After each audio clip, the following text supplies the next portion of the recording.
Y'all brothers got the notification?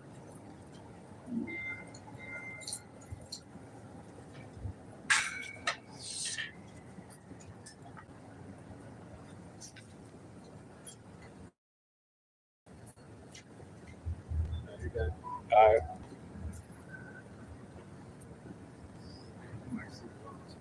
Shalom. First and foremost, we want to give all praises, honor, and glory unto Yahweh, Ba'ashem, Yahushua, Ba'ashem, Kakadash, and double honors unto our apostles and elders of Great Millstone, and peace and blessings to all you Akim out there who pushing this word with all truth and sincerity, and as well as all you believers out there who believe in on the gospel. And again, it's the brothers from the Great Millstone Houston camp. The Lord bless us as always with another opportunity to come out and prophesy. You see, because they look, one,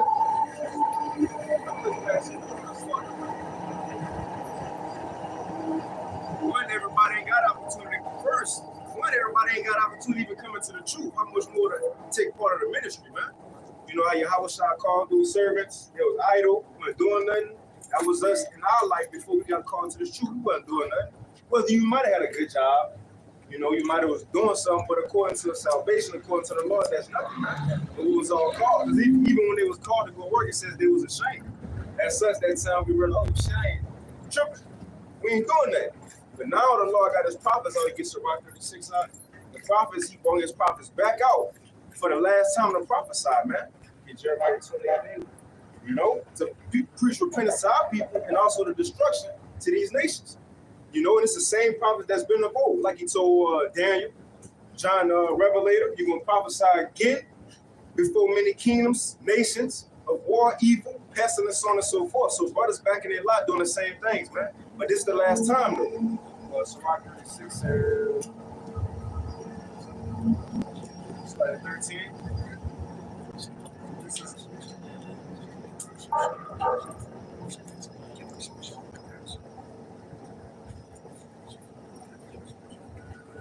This is Sirach, or Ecclesiastes, known as the book of Sirach, chapter 36 and verse 13. Oh, be merciful unto Jerusalem, thy holy city, the place of thy rest. And what's mercy from the Lord? Having his word come back up. Him bringing us back to him. That's mercy, but it's going to tell us how this mercy came about. Because as we preaching, hearing his word, that's mercy in itself, man. You got it. I'm just going to tell you how you going to show mercy. It's in verse 14. Fill Zion with thy unspeakable oracles, and thy people with thy glory. Give them the truth back. You got it. Verse 15. Give testimony unto those that thou hast possessed from the beginning. Give testimony unto those. You get Revelation 14 and 4. It says, give testimony unto those, the truth, that thou hast possessed from the beginning. Which the scriptures say the prophets that have been since the world was. Right here in the end of the world, those same men who was way back then, when the world began prophesying, right? They back in their lot today. And what's going to prove it, because it says, give testimony unto those that thou hast possessed from the beginning, that you can finish it. And raise up the prophets that have been in thy name. Because that's really, according to the scriptures, the brother going to get it. That's the only ones who can sing this new song. Now, although you have believers, they hear from the prophets, and they go out, they can tell the people, but going into it and breaking it down, that's literally given to 144,000 men. Some in the heaven, some on earth. You got it. That's what the testimony was given to you. Got it. This is Revelation 14 and 4. These are they which You start at 3 because it'll tell you. Yeah, 3. this is Revelation 13 and 3. And they sung as it were a new song before the throne, and before the four beasts and the elders. And no man could learn that song but the 144,000 which were redeemed from the earth. Right. No man can learn that song. So the Lord raised up those same men. He ain't gonna give them in this lifetime Barabbas. Barabbas a prophet now. You know? Nah, you know, yeah. Nah, the Lord will raise up those same men. Hey, even in their order. Because hey, what it said 1 Corinthians 15, even when it comes out of salvation, everybody go get raised up still in their order, man. You had something? Nah, yeah, What it said, Sister Ruby? You had that, Sister Ruby? go ahead. Okay, Con, you got it? We'll start verse 7. Okay. This is Jeremiah 28 and verse 7. Nevertheless, hear thou now this word that I speak in thy ears, and in the ears of all the people. Verse 8, the prophets that have been before me and before thee of old prophecies, both against many countries and against great kingdoms of. So I can read that again. Verse 8, the prophets that have been before me and before thee of old prophesied both against many countries and against great kingdoms of war and of evil and of pestilence. And that's today, man. That's the prophets of old, the reincarnation, the same prophets are here today, some of them. And as it say, every time before Yahweh do his work or make his move, he sent his prophets out to warn the people. Not just every people, but the Israelites, the so-called blacks, Latinos, and Native Americans. And the prophets are here today. Some here, some still in the spirit realm, but some, most majority here on earth today, singing that new song as the brothers had spoke about earlier, man. This truth, man. Straight up to the same believers who believed back then. Right. Those same people, men, women, they will believe today, man. Right. You know? And I want to say one thing, reincarnation is biblical, man. Right. You know, which is a stumbling block to a lot of our people, but that's what it was set up for them to not get to understand it, because like the brothers say, man, that new song, the lick is going to hear that new song, which is this word going out today, man. You know? You got something? This is 2 Ezra 15:1. Behold, speak thou in the ears of my people the words of prophecy, which I will put in thy mouth, saith the Most High. Because it caused them to be written in paper, for they are faithful and true. Which prove we ain't speaking our own words either. Right? He said he's gonna put his words in our mouth. And it's been happening. You know, like the Lot, his sons-in-law thought he was playing. He wasn't playing, he was telling what the Heavenly Father was telling him, what the angels was telling him. Our people today, they think we playing. You know, Craig told Smokey, you run around here all day playing. You say, yeah, you know, gun when you seen them, right? Right. He telling you the Heavenly Father got judgment, man. Right. That's the time we in. It ain't the time to play. It said it's a time in the season for everything. We're in the season of death, war, prophecies to be fulfilled, man, so on and so forth. Right. You know, and it's gonna get more serious as the days go on. You know, you got it out. This is 2 Ezra 15:3. Fear not the imaginations against thee, let not the incredulity of them trouble thee, that speak against thee. For all the unfaithful shall die in their unfaithfulness. Right. Behold, saith the Most High, I will bring plagues upon the world, the sword, famine, death, and destruction. For wickedness have exceedingly polluted the whole earth, and their hurtful works are fulfilled.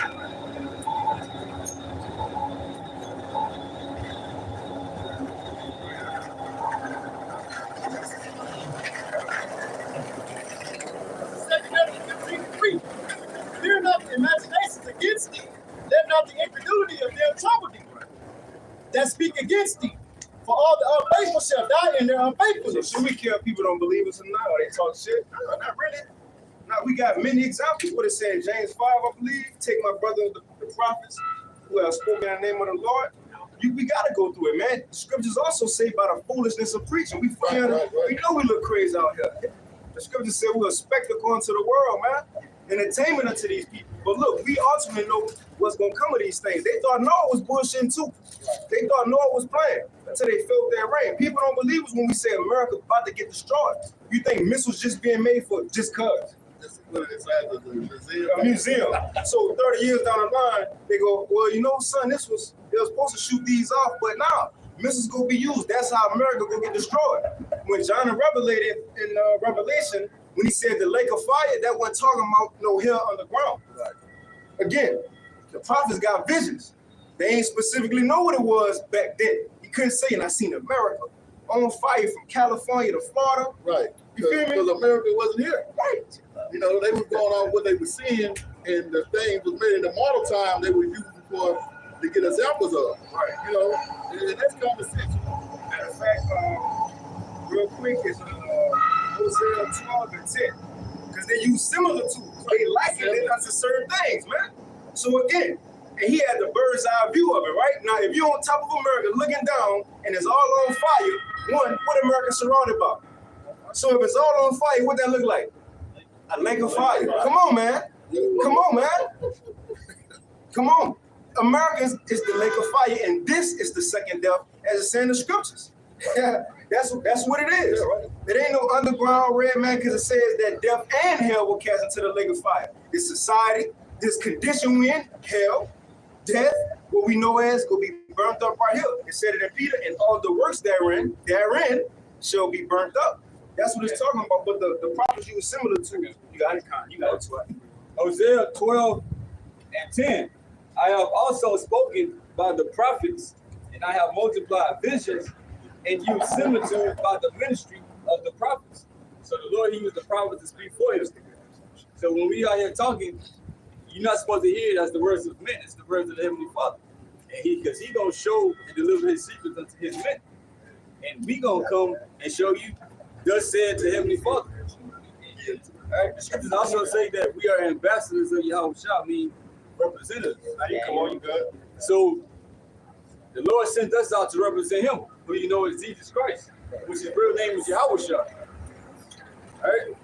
So the Lord, he gonna show his prophets things. He gonna reveal things unto them. All right, brother, we just meditating, you know.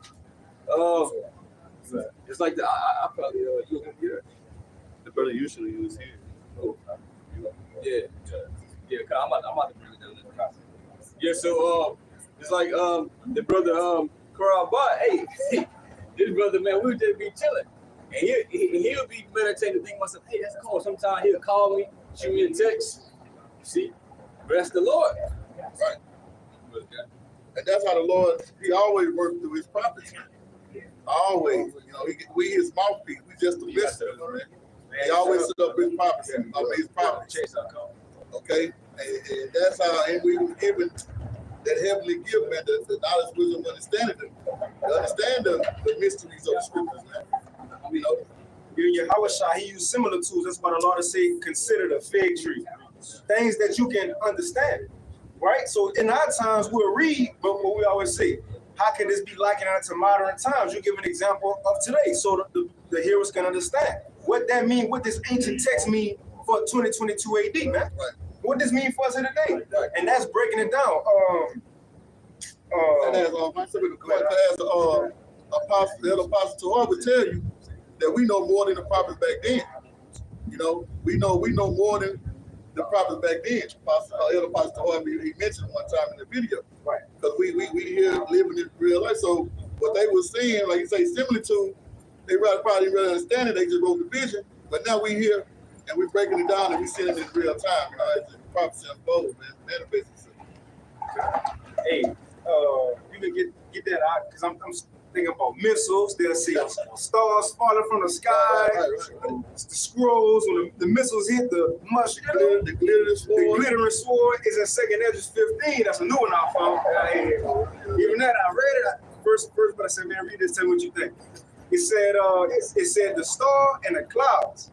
Now the other day I sent it to y'all brothers in the chat. I was seeing a missile get shot off, and it was the exact star behind it was that cloud. But again, prophets gave similar tools, man. So when we read, don't read fast. A tip for studying: read slow. Think about what you're reading. What he was seeing in these times. Yeah. That's what helped each other understand what he seen back then. That meant in these times, though. So when it said, I seen stars falling from the sky, was there really stars? Because going to the chapter, read its context. It said that when Babylon was going to get destroyed and shit like that. Right. So how is it going to get destroyed by stars? No, that's those missiles. Because when he seen, looked up, that bright star, right, that's that warhead coming, man. I was going to say, really, Yahweh Shah taught you how to think like that, too. Because when Yahweh Shah taught, he would use similitudes, he would use metaphors for certain things to try to explain things. So you got to use that same type of mindset when you're reading about what the prophets were talking about. Right? He said this, but we know that they ain't actually talking about that. It's talking about this. Because just like if we was to explain stuff in these times, let's say if we wrote the scrolls, but then the prophets from back then start reading, they could be like, we don't even know what you're talking about. But eventually they're gonna get it, they the prophets. But we was gonna use the words and our terminology in these times. Right. Straight up. That's what they had to say. And I seen arrows flying from one side of the earth to the other. Just think about that. Could a literal arrow, I don't care if you, Jonathan King David, you're not about to stand on the west coast of Africa and shoot a bow and arrow to Miami, Florida. All right. That's not about to happen. Now think about how a missile look. A dart, a missile. What can fly from one side of the earth that look like an arrow to another and bring fire? Right. Come on, man. Again, the brother said, which the apostles have been saying, we do no more than the prophets. If Daniel was here today, and I say, Daniel, we go back there, hey, Daniel, who was defeating the toes on that statue, Nebuchadnezzar? Because he did say, Nebuchadnezzar, you just had to go. Why? Because he was living in that time, so he knew. Who was a torso there? He could say, well, that was, yeah, now I know that. He wants to go say, well, that's Alexander the Great, the Greeks. No, we know that now. It's been revealed now. Let's bring that out real quick. This is Habakkuk 2 and 1. I will stand upon my watch and set me upon the tower.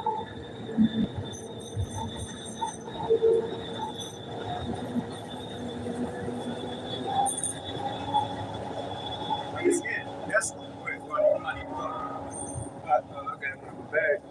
hey, that's what the Lord called us seers. Seers, visionaries, man. We have, when we read, we gotta really see what we're talking about. Apostle Paul is heavy on it, man. Think about what they writing about. But you got it, because it says he will stand upon his watch. Now, when you go into the ancient world, you literally had men on towers standing on their watch, looking out for what's coming. Now, we ain't on high towers today. How we stand on our watch? Question, that was a question. How we stand on our watch today to see what's going on? How we do that, though? Yeah, but look, go to different news articles, different clippings, seeing what's going on, RT News, WeOn, independent media, but this our tower right now. Right. You know what I mean? That's a tower right now. This is how we find out what's going on in the world, to see what the Lord will say unto us. And even that's cool, because when you want to see what somebody's saying to you, you're going to listen, right? But he said, see. I'm going to see. Read it again. Read it again. Habakkuk 2 and 1. I will stand upon my watch and set me upon the tower and will watch to see what he will say unto me. When somebody's saying something, you're trying to listen, but he said, I'm going to watch. That's how the Most High speak, by doing things in the earth. Right. That's the second Ezra 9, if you can get that real quick, just to get how the Most High speak, man. Again, he ain't going to come down and, hey, yeah, voice of many waters, you know? No, he's going to tell you how he speaks. Second Ezra 9, and you can start that one, huh? Second Ezra 9.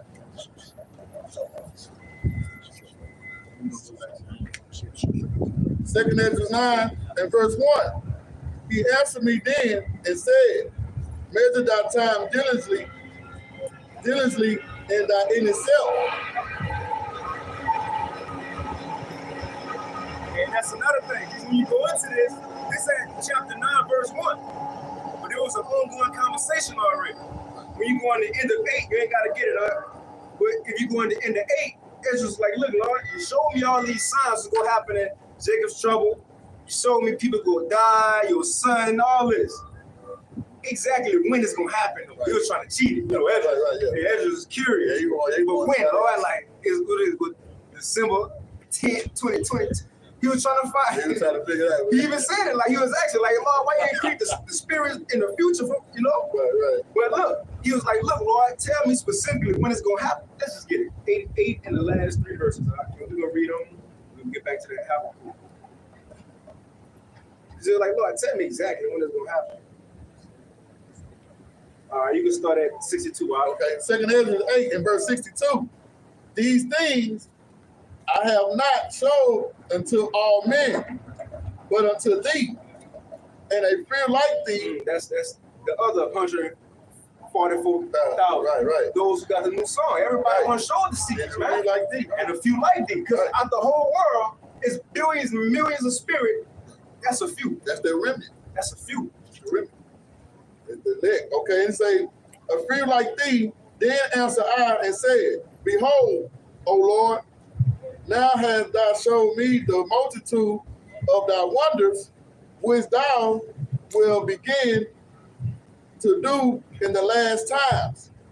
But at what time thou hast not shown. Right, so you show me what you're gonna do, but like exactly when though? You ain't tell me that. And watch what the Lord gonna tell him. This how we find out what time we're in, right? 2 Ezra chapter 9, verse 1. He answered me then and said, measure thou the time diligent in itself. Go look.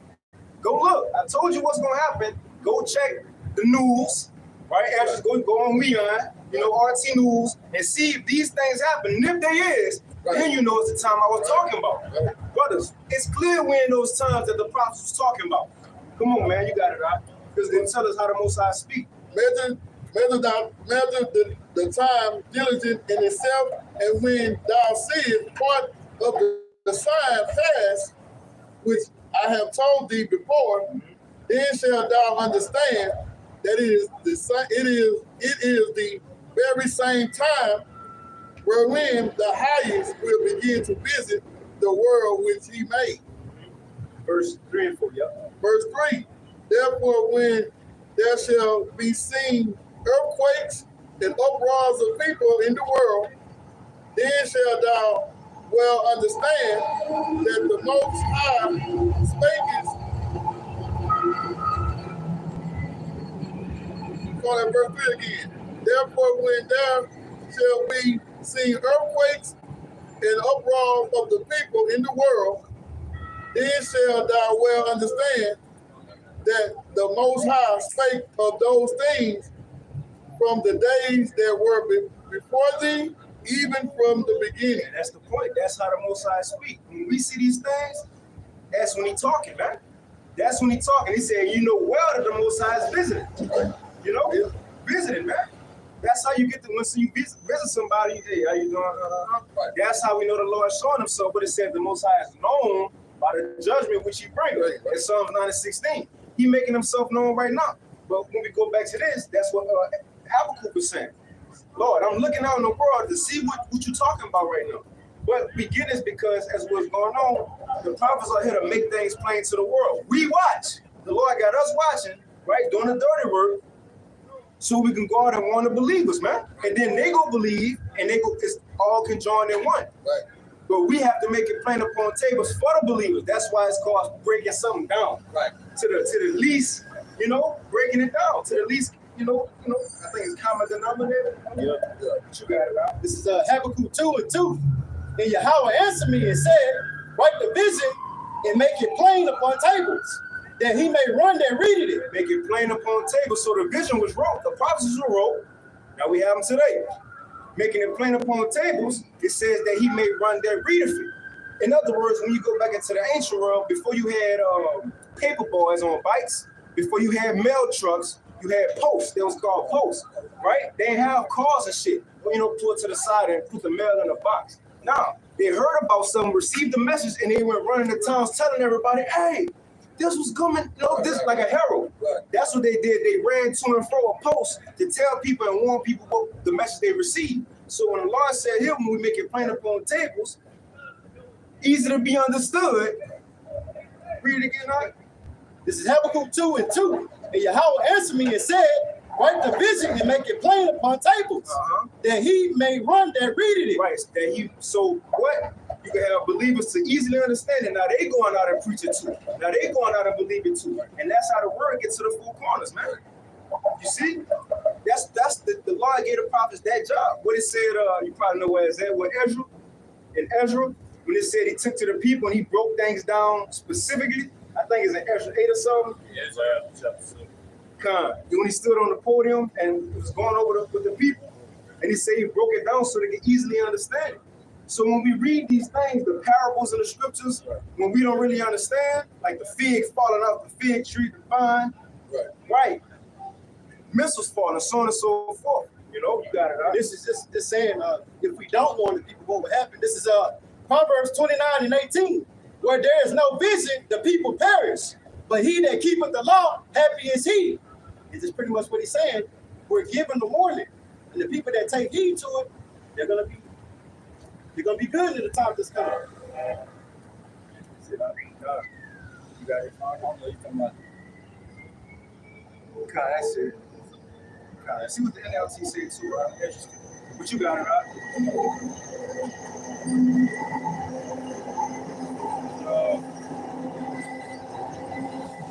This is Nehemiah 8. I started 13, really. It's Nehemiah 8 and 13. It says, well, I started 8. So it says, so they read in the book and the law of the Most High distinctly. Ooh, you gotta start at 13. God's like, I'm reading all the way down. Where you at? 8, Nehemiah 8. I'm gonna go to 13. Okay, you got it. Somebody else. Right.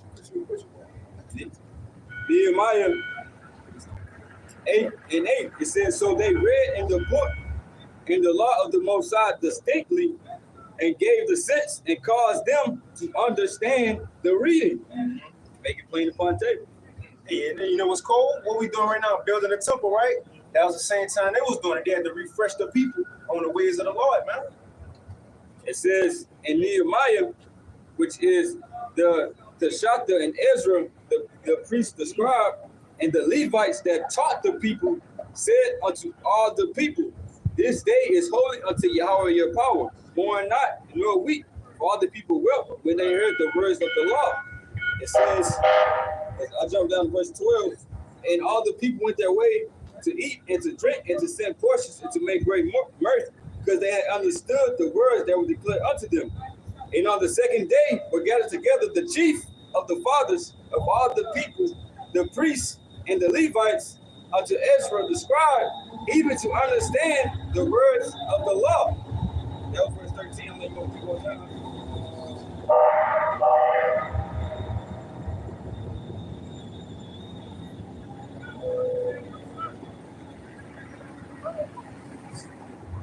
Let's read the NLT verse 13. This is Nehemiah 8 and 13 out of the NLT. Because it said to go in there and explain it in great detail. You know, and that's what we are sent to do. Explain it to brothers in great detail so it will be easier to be understood.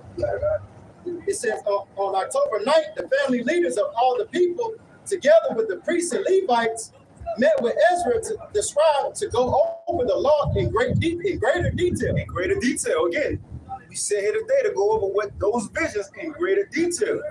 You see, but we can finish the Habakkuk. This is Habakkuk 2 and 2 again.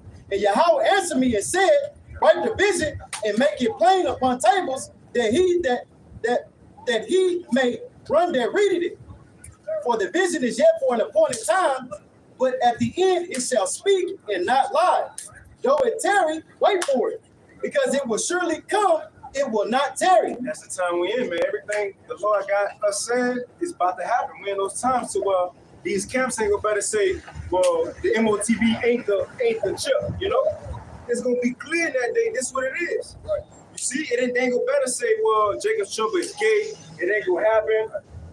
No, we coming into those times where it's gonna be impossible to deny the works of the Lord. You know? You got some, Mark? You got it. This is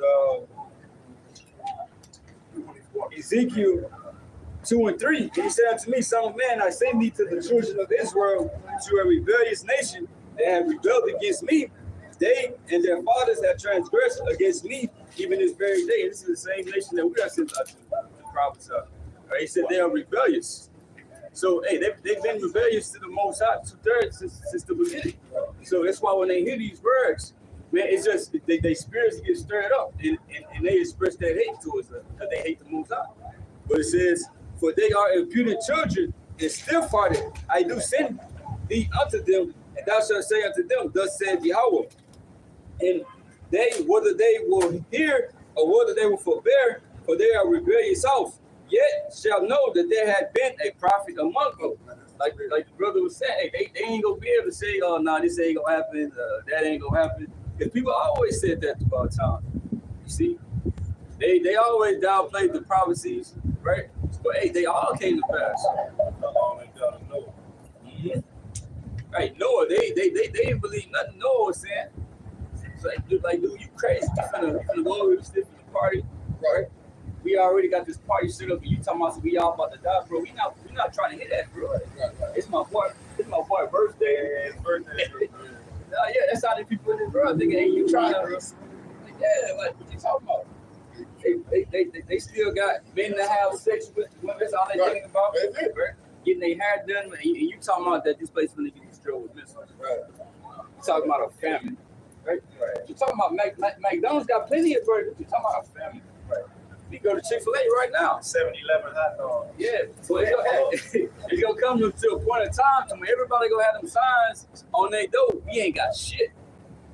Then what you gonna do? They gonna panic.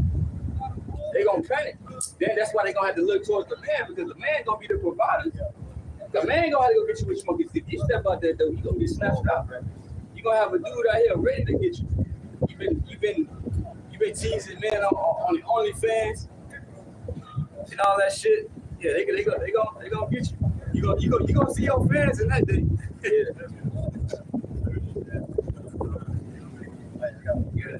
Hey, this is just backing up what the brother said. This is 2 Peter 3:4, and saying, where is the promise of his coming? For since the fathers fell asleep, all things continue as they were from the beginning of the creation. Yeah, because this is 2 Peter 3:3. Knowing this first, that there shall come in the last days scoffers walking after their own lusts. Because we see that the scoffers, they come up against the true doctrine. That's the truth. We're seeing that in the last days. These are the last days. It says 2 Peter 3:4. It said, where is the promise of his coming? For since the fathers fell asleep, all things continue as they were from the beginning of the creation. Like the brother was saying, like they thinking things is going to continue going on because they ain't seen nothing. Right. So they think. But things are continuously happening. They're just not paying attention. They don't understand what's going on. What they say? What the script say? A wicked person understand not judgment. Right. Judgment is coming out every day. Right. We see judgment.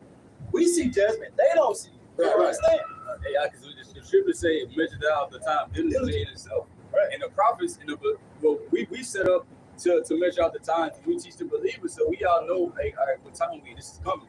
Everybody, they can't see and understand the prophecy, so to them, it's like ain't nothing happening. What you talking about? They blinded them. They said the election had attained it, but the rest was blinded. So they can't see nothing. But America progressing and getting better, right? Them being here for 50, 60, 100 plus years, that's all that they can see. Because they can't see it, but the Lord put his spirit upon us, sent the Holy Spirit to reveal all these things unto us, and that's why we able to see. He said, Yahweh said, blessed are your eyes for they see, for you see. That's why I said, because the brother said they got that mindset, America get better. Jeremiah 51, it says, we would have healed Babylon. Who's the we? The mindset these people think is always going to get better, but the Lord said it ain't going to be healed, man. This the time is finally, the lights going to cut off. Center point ain't going to come through this time, man. Right. You know what I mean? Right. The one day that next shipment ain't going to come through in that warehouse, you know? But, y'all rock, you have one? God, you got it. Isaiah 30, verse 9, that this is a rebellious people. I judge.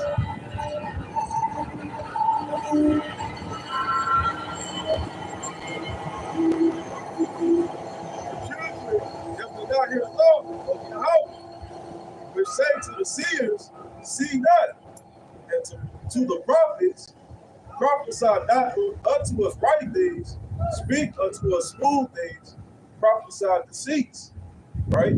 So yeah, prophets or the seers out here giving that warning, all right? Let me know what's getting ready to happen, all right? But the majority of our people, they want to hear smooth things. They don't want to hear the end of this place. All right, they don't want to hear, the kingdom of Yahweh shall be established. All right, as the brother mentioned, they still want to have that in mind frame. We got another 30, 40 years. I still want to, live our best life. You know what I'm saying? America's not going to bounce back. We could have healed them. We would have been healed. It's not going to be healed, man. This place is destined for destruction.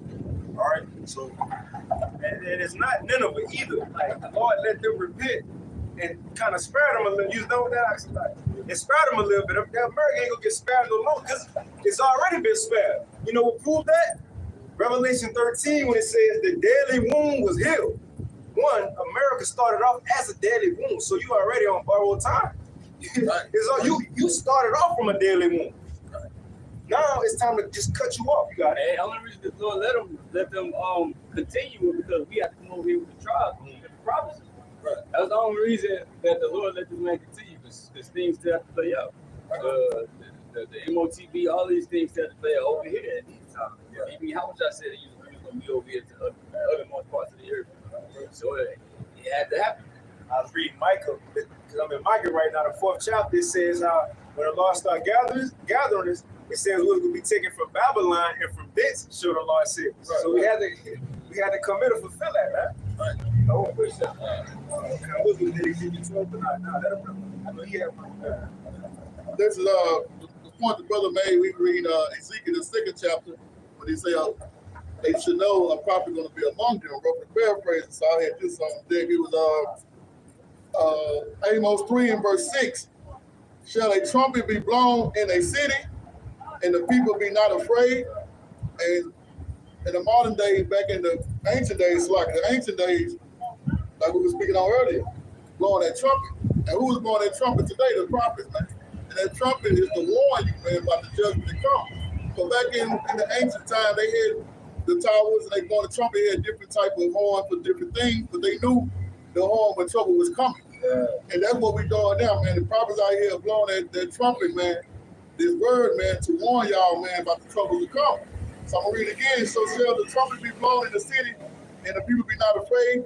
Shall there be evil in the city, and Yahweh had not done it? Because the Heavenly Father is in control of all things, man. He the one that issued out judgment, man. And he gonna continue, man. But the point in verse 7, go ahead. Jeremiah 4:19, my bowels, I am pained in my very heart. My heart made a noise in me. I cannot hold my peace because thou hast heard, O my soul, the sound of the trumpet, the alarm of war. So when people hear the war coming, they like, oh shit. The men in the war, they get prepared, but you got the other people, they like, damn, they gotta go.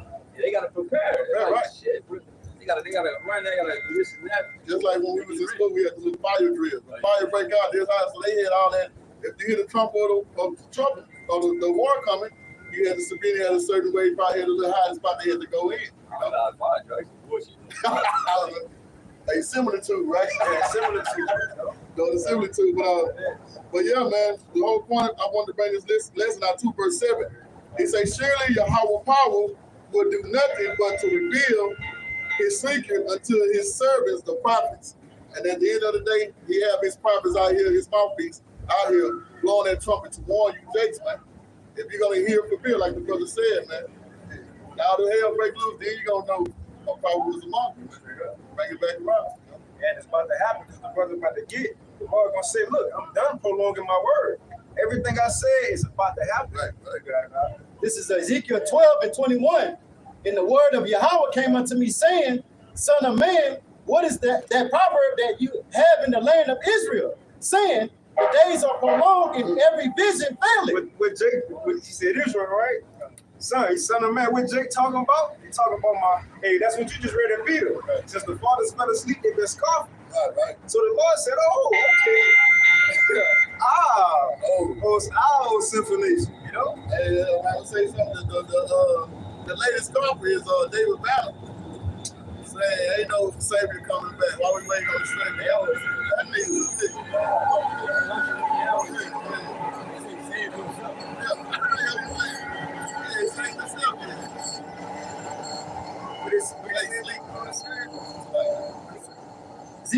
Ezekiel 12 and 22. Son of man, what is that proverb that ye have in the land of Israel, saying the days are prolonged and every vision faileth? Every vision faileth. Everything y'all been saying ain't come to pass. Hey, you think they weren't telling that to Noah? Damn, Noah, you've been prophesying 50 years already. Where the rain at? You know, it was Jake too. Yeah, but at the time, they weren't called Israelites. They weren't called Hebrews because he was before that. There was the sons of God. It was the sons of God, but it was still niggas though. It was still. They about to fuck with him. You want me to help you? Yeah.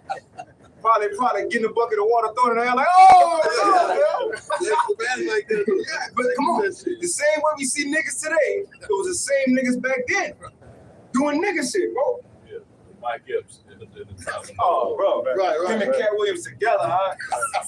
Hey, come on, man. Talking big shit to Noah. Then 75 years passed.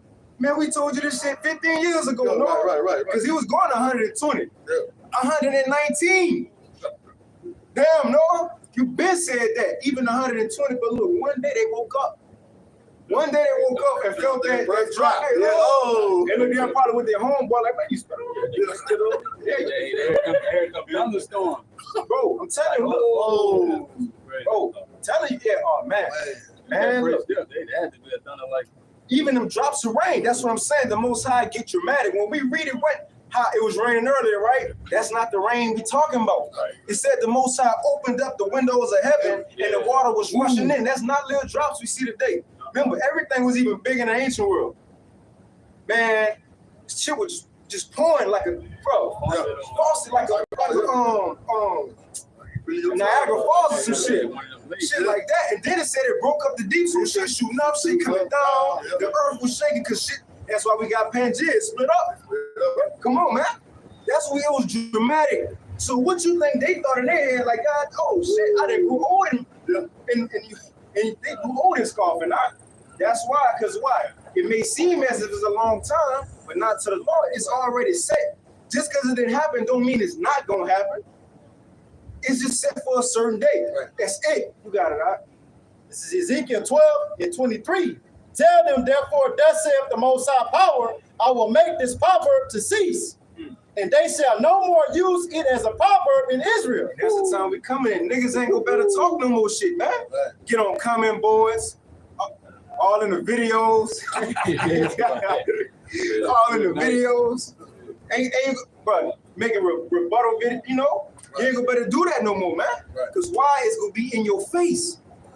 In your face, and it's the law gonna put in your mind to let you know. Remember you was scoffing, remember you was talking that shit. Right. You know, because it said too, Yahushua, we gotta get it in 2 Ezra 13 when he come back. He gonna bring the remembrance of these people conscious to their mind. They gonna know what he fucked up, man. This one, he know. Yeah. This when he realized he done fucked up. Right. This is Ezekiel 12 and 23. Tell them, therefore, thus saith the Most High Power, I will make this proverb to cease, and they shall no more use it as a proverb in Israel. But say unto them, the days are at hand, and the effect of every vision. The effect of the results of what I was telling y'all is at hand, man. Like Yahushua say, even at the doors. Because really everything already set up to happen. The famine ready, the dollar ready to collapse, Esau ready to come in, everything ready. All we need is whatever event that needs to take place to kickstart everything. That's all it is, man. You see? You got it out. Ezekiel 12 and 24. For there shall be no more any vain vision, nor flattering divination within the house of Well, Israel. not just people saying what's not, but they ain't gonna better say what they think it is no more. Other camps ain't gonna better get their opinion on what they think the MOTB is. They ain't gonna better get their opinion on whether this was real or not. Right. They ain't gonna better get their opinion on whether Esau gonna come in like a flood or not. They ain't gonna better get their opinion. That's what it said. It's gonna be no more any vain vision. You just talking. Or any flattering divination, shit that make Jake feel good. And they gonna better say that no more, man. We're gonna be living in those times. This is Ezekiel 12 and 25. For I am the Most High, I will speak, and the word that I shall speak shall come to pass. And look, we gotta be living in those times to consider this. Yeah, what we saying been happening through our world history. Famines, uproars of the people, earthquakes in diverse places. But it never happened on the scale it is now, where it's all happening at once. At once. So the MOTB wasn't talked about in the past, along with earthquakes, along with famines. That's talked about. Esau, he the one talked about. One talked about in the past at the same exact time all this was happening. The wicked wasn't getting exposed at the same time all this was happening. So the point is, right now the Lord is speaking.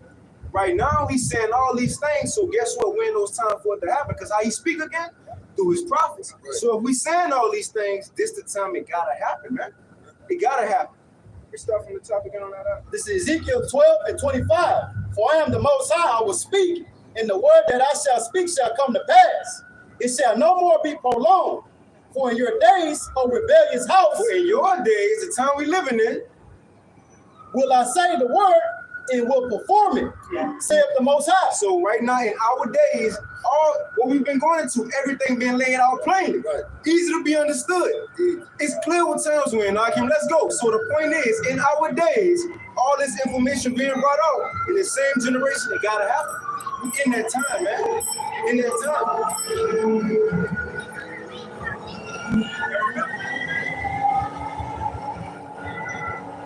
It's gonna happen at any day, and there gonna be no warning.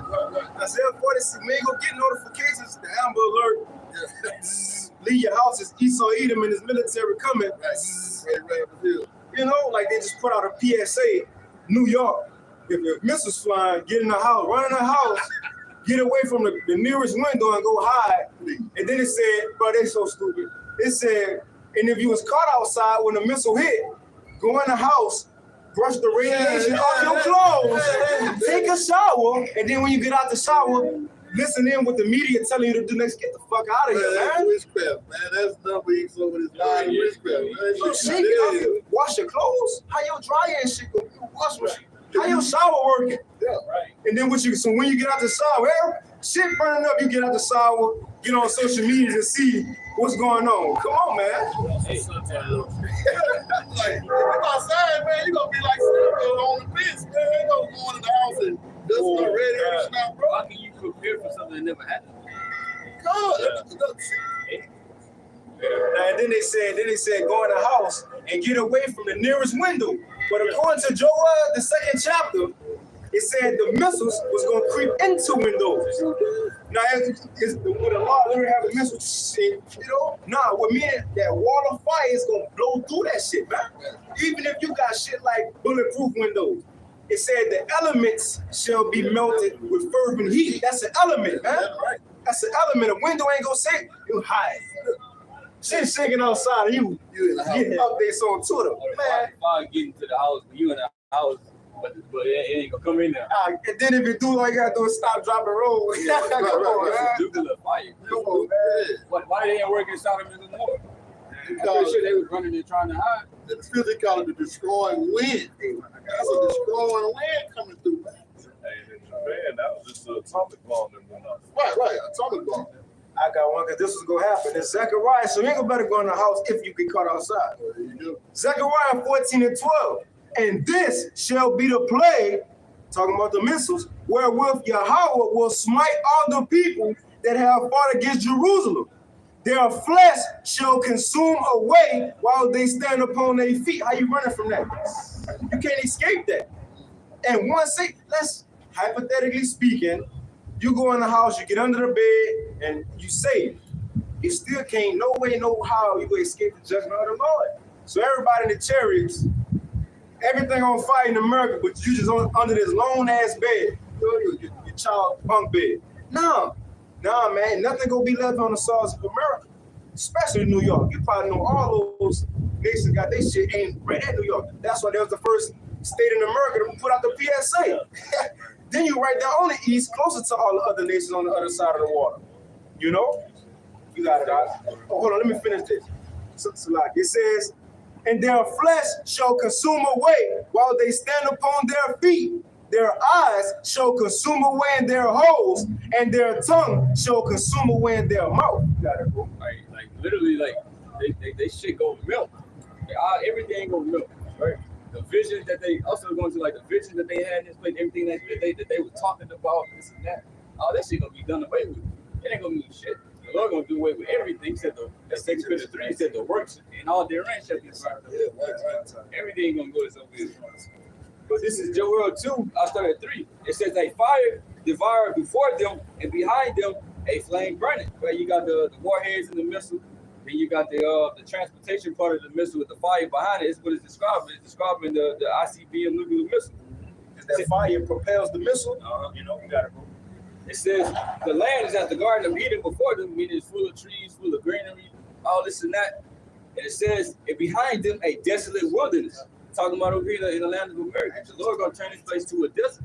So it ain't no way that you can prepare for it, because the Lord already said everything gonna be destroyed.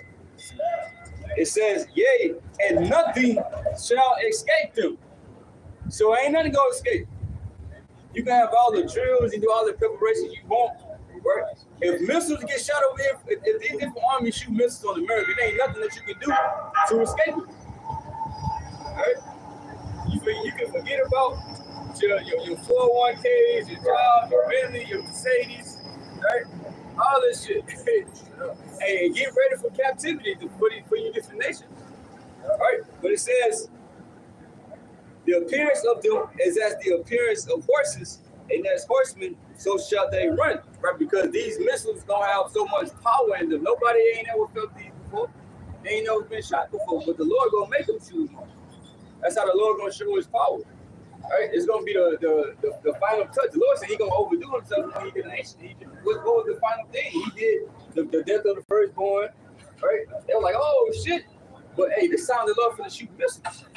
Hey, and some of the names in the scripture described in the ICBM, the waste. You know, just listen to the title, some of the titles of the name the ICBM, man, the waster. Then it said the waster to destroy.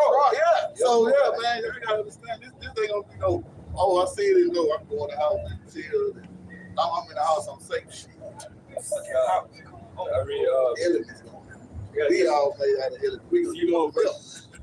A few more verses.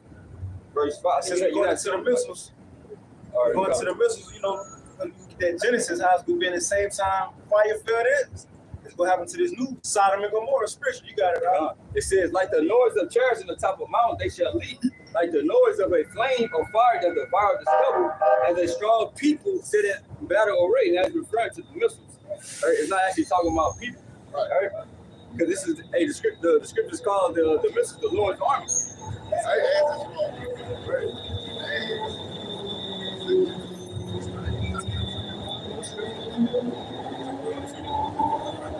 It says, before their face, the people shall be much pain. So when they hear these things, you gonna hear them coming. These missiles, and it ain't gonna be shit that you can do. So they're gonna be panicking, having a heart attack, this and that. Because it's gonna be already shit that's going on the planet Earth, man. Too much shit. They were like, God damn, that missiles coming in. You got the Lord over here, you got the Leviathan over here. You see that? That's like shit. That's why Amos 5 speak about when you right from the serpent that you escape and you're gonna be caught by something else, this and that. Yeah, it's gonna be too much shit going on. Hey, you said you gonna heal. When John revelated in Revelation, I think it's Revelation 9, when they were shot off, he said, and I heard the number of them break. Yeah. He said, hey, think about it. All the Shut up. yes, you don't hear it. All the missiles get shot up like that in unison. And the element with a great noise. It says, all faces shall gather blackness. They shall run like mighty men. They shall climb the wall like men of war. They shall march everyone on his ways, and they shall not break their ranks. Hey, he said they shall run like mighty men. They shall climb the wall like men of war. Like, hey, because when you climb over the wall, hey, the city through. Yeah. Right. The city through. There's nothing you can do now. You might as well get up out of this. It says the missiles are going to breach the defenses of everything. It says, and they shall march everyone in his ways, and they shall not break their ranks, meaning that these missiles are going to hit their target. Right. The Lord got specific destinations where he wants these missiles to hit. Yeah, right. And they ain't going to be flying and then bumping into each other, blowing up. No. Yeah. Yeah. It says, neither shall one thrust another, they shall walk everyone in his path. And when they fall upon the sword, they shall not be wounded. What they're talking about, fall upon the sword? They're talking about these missile defense systems that they got. Everything they say they're gonna have, or we're gonna have these countermeasures, this and that. Nah, you think you're gonna be able to do that, but the Lord gonna make them missiles shoot straight through that shit. Because the Lord is the one that's gotten them, because it's His Spirit is in those missiles. Right. It says, they shall run to and fro in the city. It says, they shall run upon the wall. They shall climb upon the houses. They shall enter in the windows like a thief. You see? Like a thief. Hey, because the scripture said it's going to come in like a thief in the night. It's going to catch you. It's going to catch you. Like, if a man in his house, somebody break in, well, they ain't breaking, they come through the window, they slide it up, or whatever, they get in there, you in your bed, you done. You done what that was, Player Club, when they came up to him and Bernie Mac, $1 bills. It's that time. It says the earth shall quake before them. The heavens shall tremble.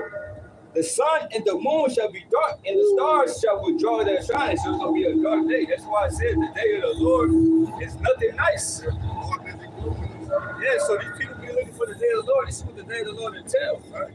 And these people ain't even been doing what the Lord been telling them to do. Through us, we're telling you what the Lord requires of you. And you're not doing it. And you talking about something, you ready for the Lord to come back. How that work?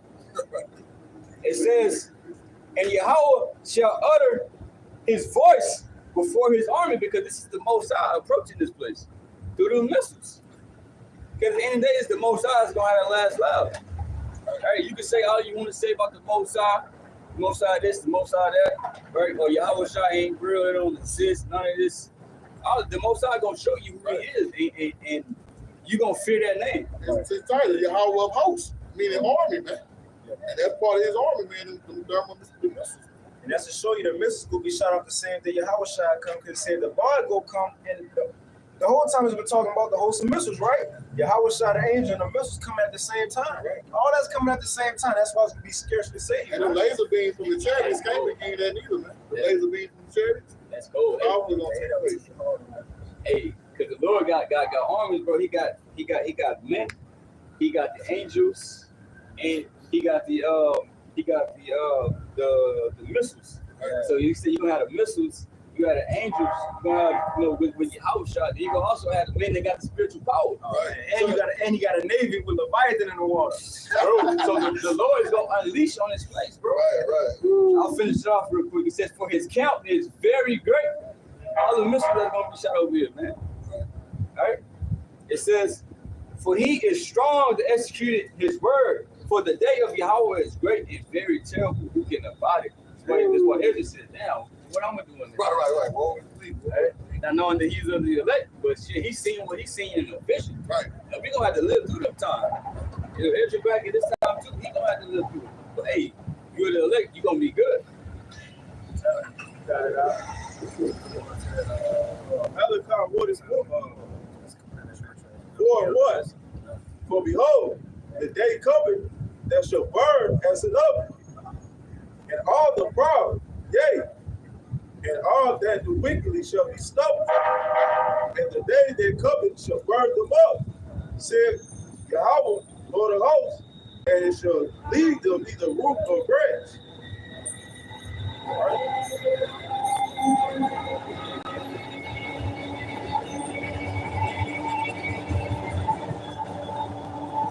Hey, brothers going into it, man. Part of their days, they're thermal destruction.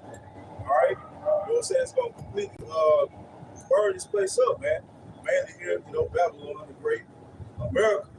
All right, there's other places of the earth are gonna get hit as well. All right, but yeah, man, that day coming, they're burning us an oven, man. All right, so that going into that heat, man. All right, That is. And it's spiritual. We started off with that lake of fire, and this is what it's coming to now. We gonna go into that account with Sodom and Gomorrah. Because when you go into that, the same thing that happened during the days of Lot, the same thing that's gonna happen today. The Lord sent fire and brimstone down straight out the heavens. Today, modern time, he just put that inside of a missile, inside of metal. And he gonna send it down now. Same thing, even on the spiritual side of it. You see? Let's get that first. Which I wish I said. This is St. Luke chapter 17 and verse 26. And as it was in the days of Noah, so shall it be also in the days of the Son of Man. Verse 27. They did eat, they drank, they married wives, they were given in marriage until the day of Noah entered into the ark. And the flood came and destroyed them all. Right, so hey, again, just as the days of Noah too. You see, but it also go say Lot. You got it. It say likewise, verse 28, likewise, also as it was the days of Lot. So like the days of Lot, they did eat, they drank, they bought, they sold, they planted, they build. In other words, going about their day-to-day life, living carelessly, just like these Americans, thinking nothing gonna happen. They was doing it every day. All those shit was happening. The angels came, gave a warning, Lot gave a warning, but they were still doing what they did. Noah gave a warning, still doing what they did. Brothers out here giving a warning, people still doing what they doing. It's gonna happen the same way, man. You got it? St. Luke 17:29. But the same day that Lot went out of Sodom, Hey, check that out, because look, as we get this account, we're gonna go back and forth from how this likened unto us being in America today. Even that, the same day Lot left out of Sodom, the same day the missiles go fall. Same for us. The same day those missiles go fall, the same day we go leave out of here, man. You got it? but the same day that Lot went out of Sodom, it rained fire and brimstone from heaven and destroyed them all. Right, and that's why Romans 15:4, the things that was written aforetime was written for our learning. This the same thing we about to go through. You know, hey, let's get it. Genesis 18, because the reason judgment was brought on Sodom and Gomorrah because they were doing too much. The Lord said their sins have reached unto heaven. What other place did He say? Yeah, let's get it, huh? What other place did He say it about? Let's start with Sodom first, because again, the same thing that was going on with Lot will be as in the days of Yahweh Shah. This is Genesis 18:20. And Yahweh said, because the cry of Sodom and Gomorrah is great, and because their sin is very grievous, I will go down now and see whether they have done altogether according to the cry of it. Right, trivia question for young brother. The Lord said the wickedness of Sodom and Gomorrah is great. He said, I'm going to go down now. We're going to read it anyway, how He came down. But He said, I'm going to go down now and see what they've been doing.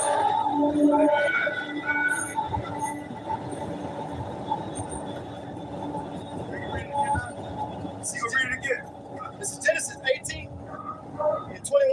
I will go down now and see whether they have done altogether according to the cry of it, which has come unto me. And if not, I will know. How did the Lord go down and check on Sodom? Angels. Why y'all thinking so many chariot sites? Checking again. Before the destruction, He sent the angels to check again. Scouting it out. Same thing with the Tower of Babel. He said, I'm going to go down and see what the right. Send angels down, man. The same exact thing happening. That's why we seeing so many chariot sightings, because before they came, they had to report it was wicked. Next, they told Lot, they gave Lot the message, go tell people, and he went and told them, but next the destruction came. So the reason they went down is to check. That's why we seeing so many chariot sightings. The angels checking right now. They coming down, but what's next? Destruction. Destruction. You got to live on that. Yeah, you can read 22. This is Genesis 18:22. And the men turned their faces from thence and went toward Sodom, but Abraham stood yet before the Most High. So the angels, they went down to check and scout out Sodom. We can go to chapter 20, verse 1. Right? So the angels on their way. This is Genesis 20. Matter of fact, let's get that. Revelation 18, real quick. I said, America says reached unto heaven. And because I want to make the point on it. You can start.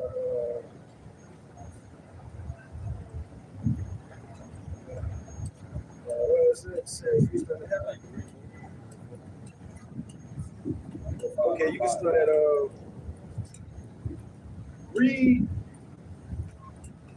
read 2, so we know we're talking about this Babylon the Great. Okay. The saints reached unto heaven again. Just want to get that point. This is Revelation 18 and verse 2. And he cried mightily with a strong voice, saying, Babylon the Great is fallen, and become the habitation of devils, and the whole of every foul spirit, and a cage of every unclean and hateful bird. So we're talking about Babylon the Great, which is America. Now watch what it's about to say about it. Jumping down to verse 5. For her sins has reached unto heaven, and Yahweh has remembered her iniquity. Right, so the same thing in these times, man. The angel was sent to Sodom because the Lord remembered this. Not remember, He knew him, but it was too much. It reached that limit to where it couldn't go on no more. That's what He told Noah. Hey, look, Noah, it's too wicked. Niggas doing too much. He had to send a destruction. Let's get it out. 19:1. This is Genesis 19:1. And there came two angels to Sodom at evening, and Lot sat in the gate of Sodom. And Lot seeing them rose up to meet them. And he bowed himself with his face toward the ground And he said, behold, now my lords, turn in, I pray you, into your servant's house and tarry all night and wash your feet. And ye shall rise up early and go on your ways. And they said, nay, but we will abide in the streets all night. Right, so Lot, he seen the angels coming. And then to tell you, Lot he was a leader because he was at the gate. He was waiting at the gate. You know, back in the ancient world, that's what the heads, the leaders, he was waiting right there at the gate. You see, but he seen them coming in, bowed down, like, man, look, he knew who they was. He felt it in the spirit. But they're like, look, come in my house, I'm going to take care of y'all. But their whole mission of being there now, we got to watch. We sent here for judgment. Let's get it, all right? This is Genesis 19:3. And he pressed upon them greatly, and they turned in unto him and entered into his house, and he made them a feast, and did bake unleavened bread, and they did eat. But before they lay down, the men of the city, even the men of Sodom, compassed the house round, both old and young, all the people from every quarter. Both Sodom and Gomorrah known for there was rainbow flag supporters. You see on the front of their house, they had a rainbow flag, but that's what they was into. Now, what else Sodom today? You get Revelation 11 and 8, because there's another Sodom today doing the same exact thing. America doing the same exact thing as Sodom and Gomorrah. But you had the men of the city compass Lot house, because that's to tell you the angels had to be handsome. Because everybody ran up from the corner like, now we seen them men go in your shit. Where they at? Skin glistening and shit. Says skin from the body glistening and shit. Right, swole, tall, you know, and that was Hamites too back then. Yeah, you know, the angels look like Jake. Yeah. You know what I mean? But you got it out.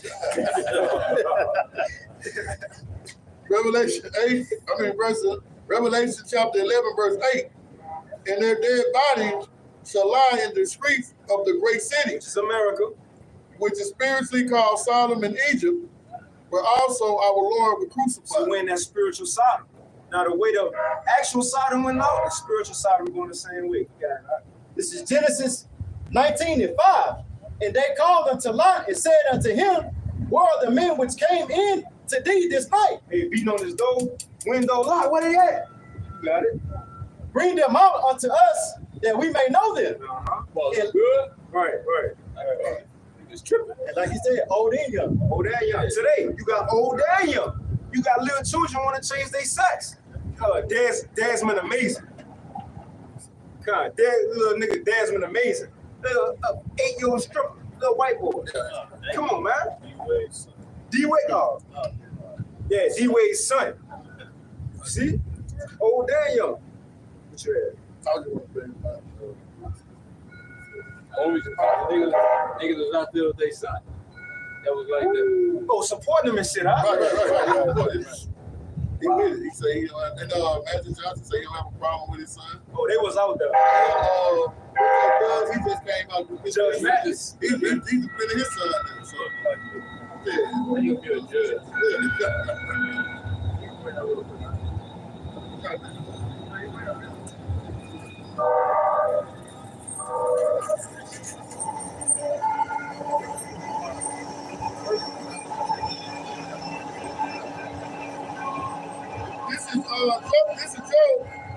This is Job 1, but Job, so like, Job 1 and verse 7.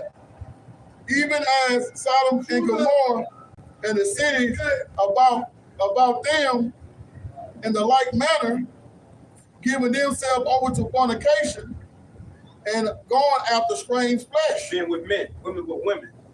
Shit, animals and show. That's him, huh? That was him. You got it? They say, I'm gonna read it again. Giving themselves over to fornication and going after strange flesh, are set forth for example, suffering the vengeance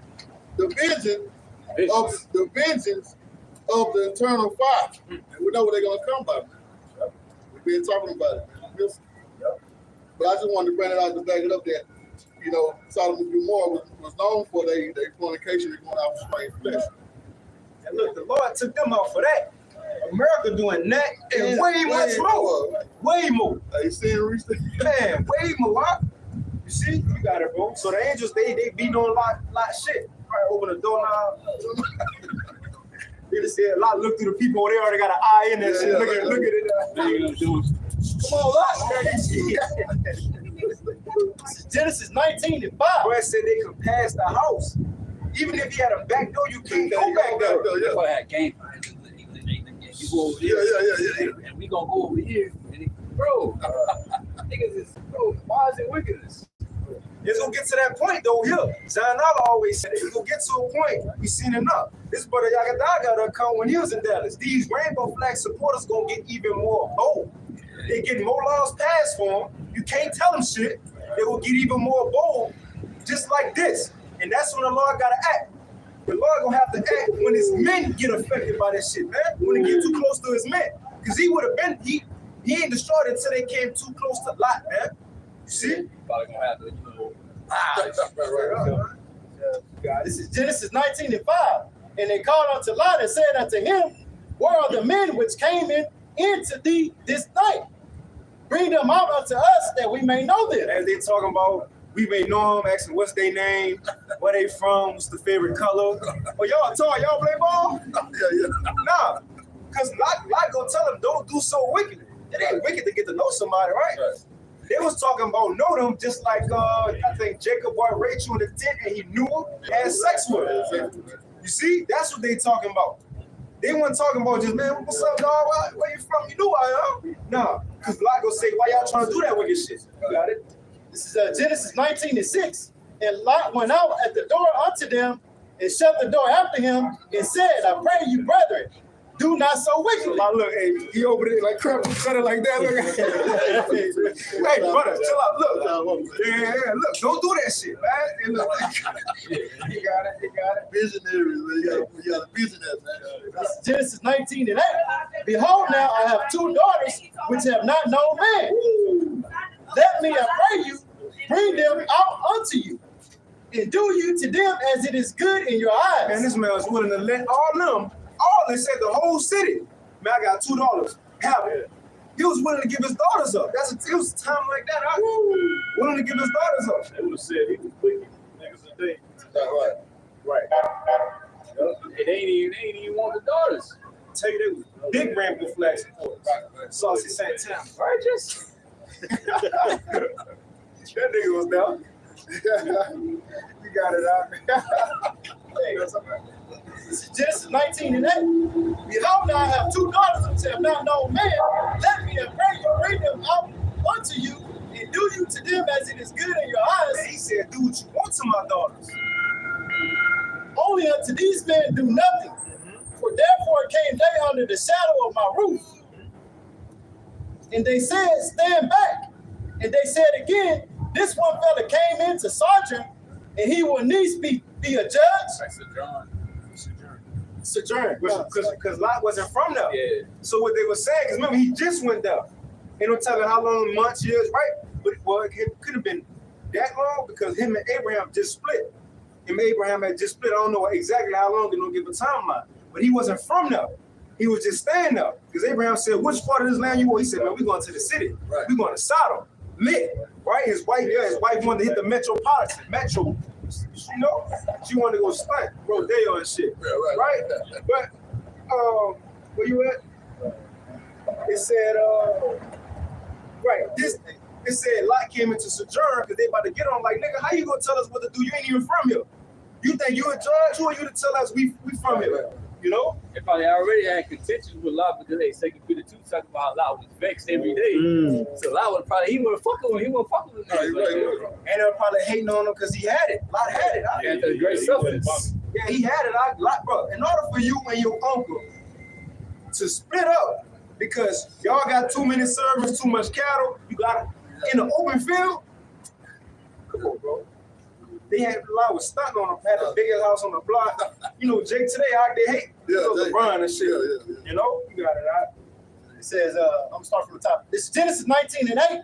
Behold, now I have 2 daughters which have not known men. No, so like 9.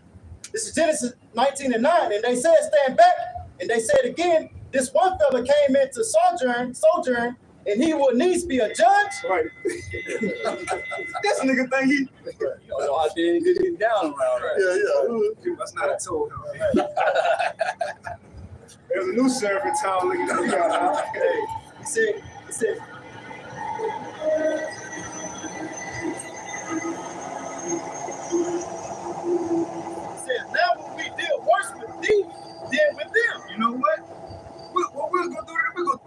worse than you. Right. But really, what they talk, they was gonna gang rape Lot. Because what they want to do to the angels.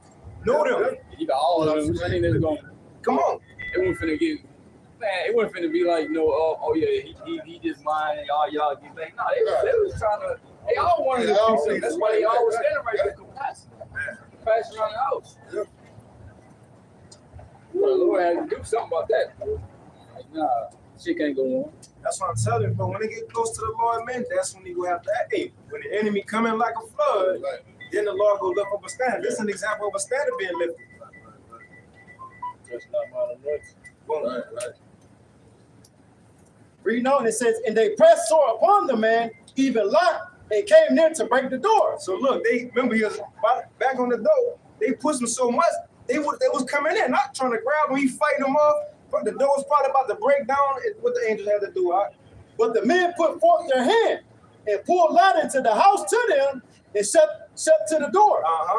And they smote the men that were at the door of the house with blindness. Gotta tell you how wicked these niggas is. What you about to say? Bro, just think about that. Think about being in the house, bro, and it's a gang of them niggas outside trying to break in. Like, nah, we want you. Bro, that's a scary sight, bro. Niggas all probably almost got in there and answered close. Right. Those shit like that. Hey, scarcely saved. See, scarcely saved. You know what I mean? But watch how wicked these niggas is, because it said the angels smote them with blindness, right? So now they blind. He says, both small and great, so that they worried themselves to find the door. They were still trying to get in. Niggas is blinded. Angels blinded them. It said they still wearied themselves trying to find a door. You ain't want them angels that bad. You. Nah, fuck, buddy. Come on, bro. You blinded. You can't even see, bro. Look, man. Come on, all right? They gonna get it. It says, gotta ask. this is Genesis 19 and 12. And the men said unto Lot, hast thou here any besides son-in-law, and thy sons, and thy daughters, and whatsoever thou hast in the city, bring them out of this place. And that's the time we in. Hey, Jeremiah 51 real quick. And 6, when it said, flee out of the midst of Babylon, deliver every man his soul. That's the time we in. Because we see how wicked it is. We got the warning through the Lord, right? Through the Holy Spirit. That's the same way the Lot getting the warning. He telling them, before this happened, remove yourself. Whatever you got, remove it. The same thing for us right now. Before all this happened, we need to spiritually disconnect from this place. You got it, bro. Jeremiah 51 and verse 6. Flee out of the midst of Babylon and deliver every man his soul. Right, every man his soul. Ain't talking about literally get on a plane and go to, Ghana. So no, everybody in the world will be going through it. It said every man his soul. You see, first repentance, that's what it started with, and then following the ways of the Lord, man. Not being caught up in this place, because again, that's why Lot's wife turned back. She didn't separate herself. Her cares was still inside of Gomorrah. Right? See? And she probably knew some of them out there. You got it, all right? And deliver every man in his soul, be not cut off in her iniquity. For this is the time of Yahweh vengeance. He will render unto her a recompense. That's what the angel said. This is the time of the Lord's vengeance. Right. You got it, all right? This is Genesis 19 and 13. For we will destroy this place, because the cry of them is waxing great before the face of the Most High. And they showed themselves, because remember, the angels will send out a check it, see what was going on, and they proved the Lord right. The same thing here, the Lord knows what's going on, and it's still getting worse. It gotta come. They proved the Lord right. So he said, look, it's time. It's time. You got it, right? And it says, and Yahweh have sent us to destroy it. And Lot went out and spake unto his sons-in-law, which married his daughters, and said, up, get you out of this place, for the Most High will destroy this city. Right. But he seemed as one that mocked unto his sons-in-law. So they took him serious. No. They repented and left with him? No. They thought he was playing. What we was talking about earlier. Jake think we playing. Right. Jake got that smoky spirit on him. Right. From Big Worm. Yeah. He think he Most High, yeah, I'm shocked. telling you, man. Think he playing. The Lord ain't playing. Telling you, this, hey man, look. Let's see what it's saying in LT. I'm just curious. What the verse that is? Genesis 19. I'm just curious.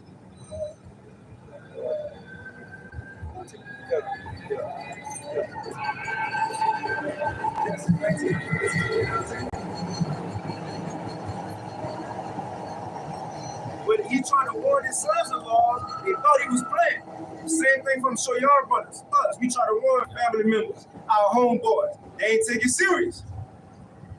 But guess what? Just because they thought he was playing, did not Sodom and Gomorrah still get hit with fire? This is Genesis 19 and verse 14 in the NLT. He says, so Lot rushed out to tell his daughter's fiancés, quick, get out of the city. Genesis 19, chapter 19, verse 14 in the NLT. He says, so Lot rushed out to tell his daughter's fiancés, quick, get out of the city. Yahweh is about to destroy it, but the young man thought he was only joking. Only joking. So they ain't take him serious at all. At all. Like only joking. But I'm gonna get this precept real quick because they said the same thing in Ezra or Esdras. It's the same person. This first Esdras 1 and 50. It says, nevertheless, the God of their fathers sent by his messengers to call them back. Right. Repent. It says, because he spared them and his tabernacle also. It says, but they had his messengers in derision, clowning us. It says, and look, when the Lord spake unto them. Now, how the Lord speaking through his prophets? So they looked at us, they seen us, but this is what they did. It says, but they made a sport of his prophets. Right. A game. What's a sport? A game. They thought it was a game. They thought we joking. They think we joking, man. Far from it. We dead serious. Brothers ain't, we joking here. Brothers dead serious when we talk about this, though, man. This the word of the Lord that speaks. Again, no matter how long it's gonna take, it's still gonna happen. But we for sure in that generation, though. Come on, man. You got something? 2 Chronicles 36:15. And Yahweh power their fathers sent to them by his messengers, rising up betimes and sending, because he had compassion on his people and on his dwelling place. So the Lord sending his prophets out, he having compassion on you. Right? He's showing his love. Like, hey, repent, so you're going to taste of his wrath. Right. But they mocked the messengers of the Most High and despised his words and misused his prophets until the wrath of Yahweh arose against his people, so there was no remedy. So the Lord is sticking his hand out, having compassion, and they're like, man, nah, fuck that. Talking shit, right? So like, God, like, damn, all right.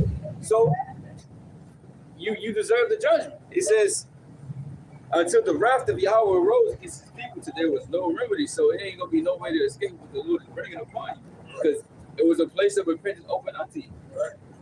But hey, you despise the prophets. You heard the words they were saying, right? Which really is the words of the Heavenly Father and His Son, and you ain't want to hear it.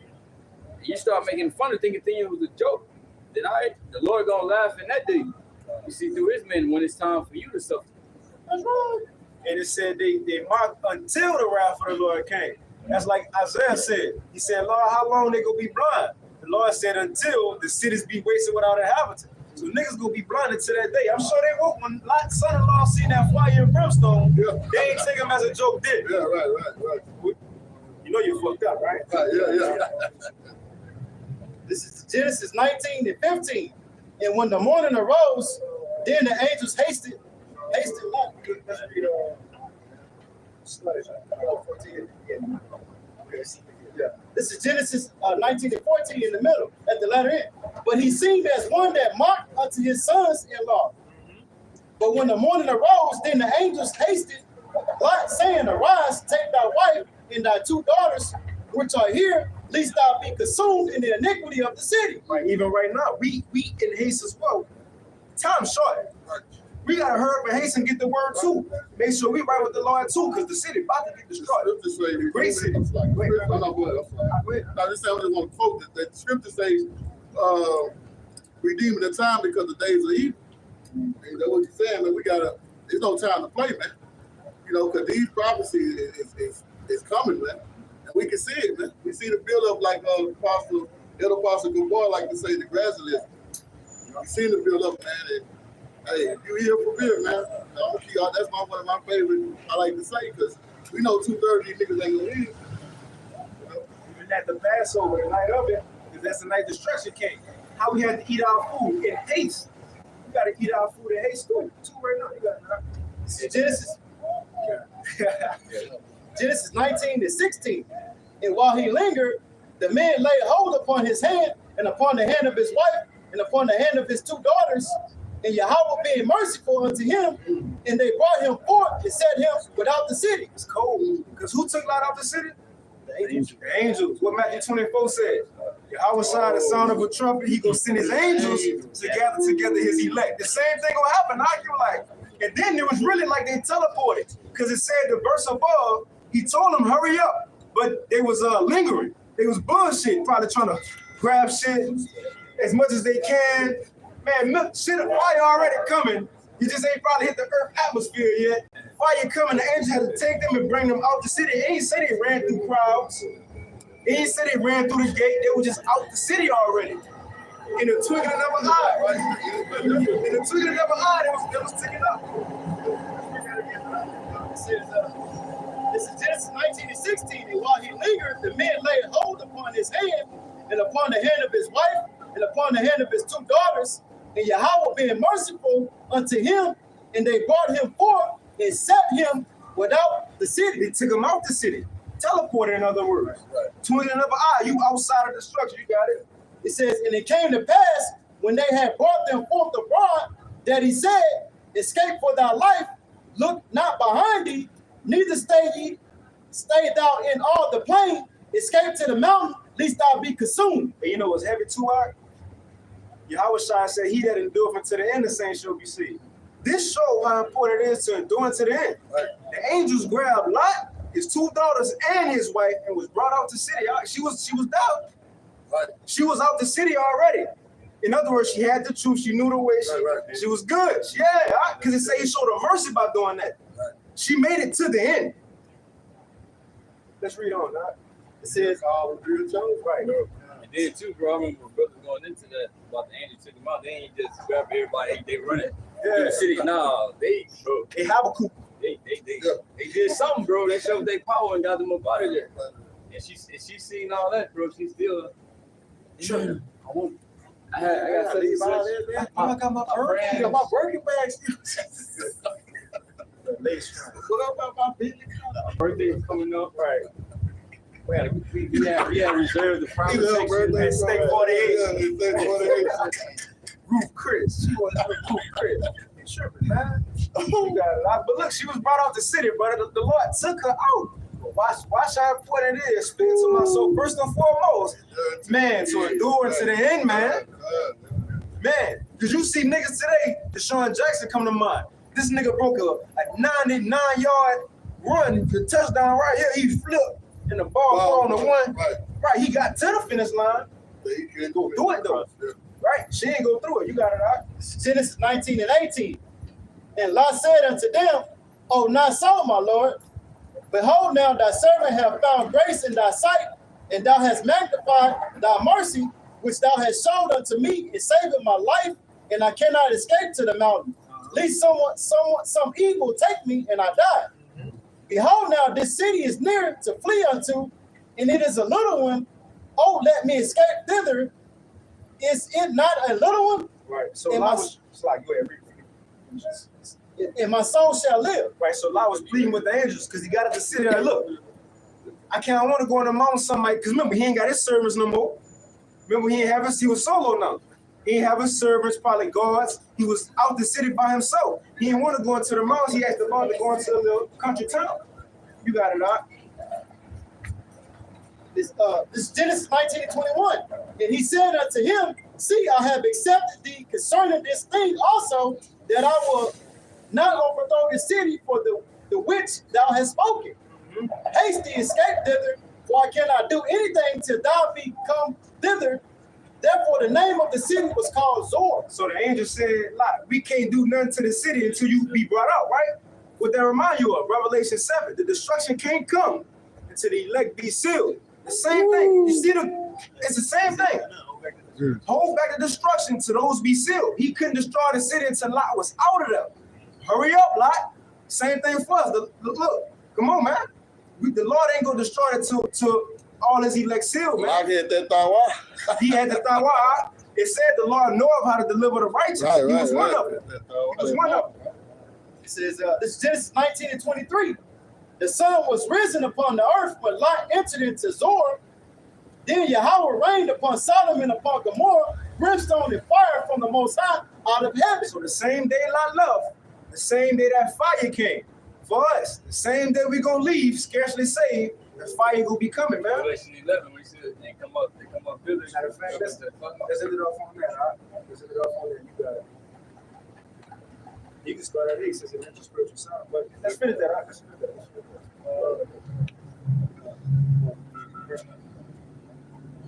that. This is Genesis 19 and 25. And he overthrew those cities and all the plain and all the inhabitants of the city and that which grew upon the ground. But his wife looked back from behind him, and she became a pillar of salt. She didn't make it. So everything, Sodom, Gomorrah, what it was, Zebulun, Zoar, right? All 5 cities got destroyed, but Lot escaped, man. And the twinkling of an eye too. But that's what's gonna happen for us. We can end it on that Revelation 11. Man. So we got how it was in the past. Modern times will happen the same way.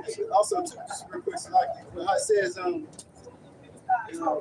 all the inhabitants of the city and that which grew upon the ground, is all the elements, everything was destroyed. All the elements. Matter of fact, yeah, keep reading 27, 28. Because look, Abraham was standing on the cliff looking, Right. and you would have said Revelation 18. When America get destroyed with fire, the smoke will go up. Everybody will see it, right? That's Abraham see the smoke. Same thing. Right. It's They don't just see it when the ball away. 2022 AD is the same shit. Like, Right. going on.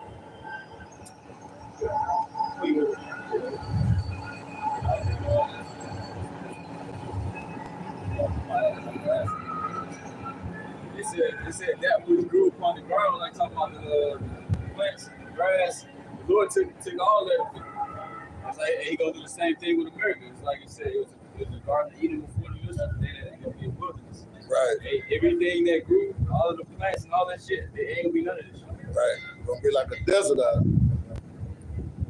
This is Genesis 19 and 27. And Abraham got up early in the morning to the place where he stood before the Most High, and he looked toward Sodom and Gomorrah and toward all the land of the plain, and beheld, and lo, the smoke of the country went up as the smoke of a furnace. And it came to pass when the Most High destroyed the cities of the plain that the Most High remembered Abram and sent Lot out of the midst of the overthrow when he overthrew the cities in the which Lot dwelt. Come on, man. So Abraham seen a fire. Just like America, these nations gonna see Abraham seen the smoke going up. I mean, What you had though? Revelation 11.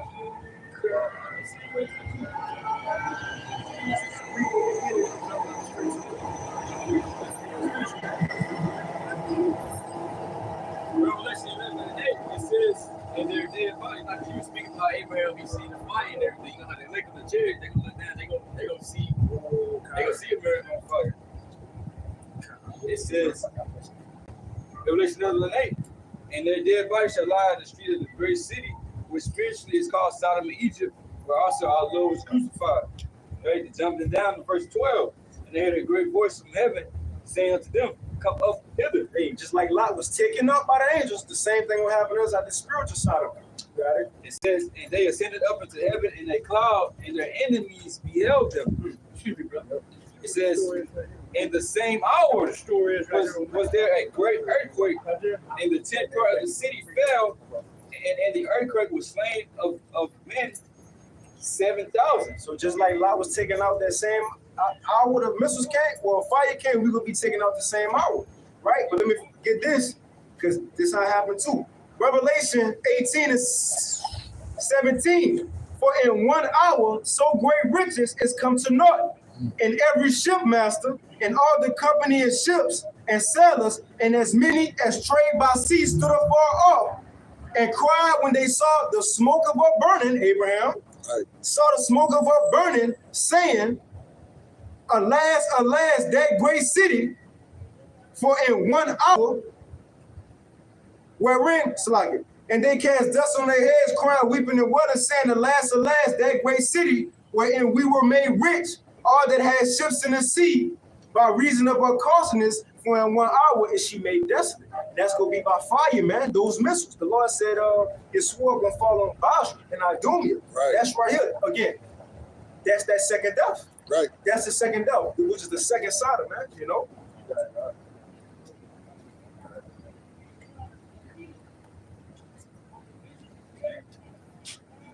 All right. You can really get that.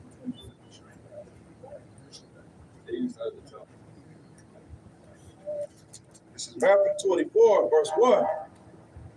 And Yahweh Shah went out and departed from the temple, and his disciples came to him for to show him the buildings of the temple. And Yahweh Shah said unto them, see ye not all these things? Verily I say unto you, there shall not be left here one stone upon another, that shall not be thrown down. And that because it was the time of 70 AD. That's when the Romans are gonna come in and sack the temple and everything. They're gonna come and destroy everything. Right? The Yahweh Shah, that's what he's going into 70 AD in this chapter. But also he's gonna go into these times that we live in. Right? He's talking about 2 time periods. Right? All right, this is verse 3. And as he sat upon the Mount of Olives, the disciples came unto him privily, saying, tell us, where shall these things be? So they wanted to know, like, damn, like this is something serious. So, you can't just say.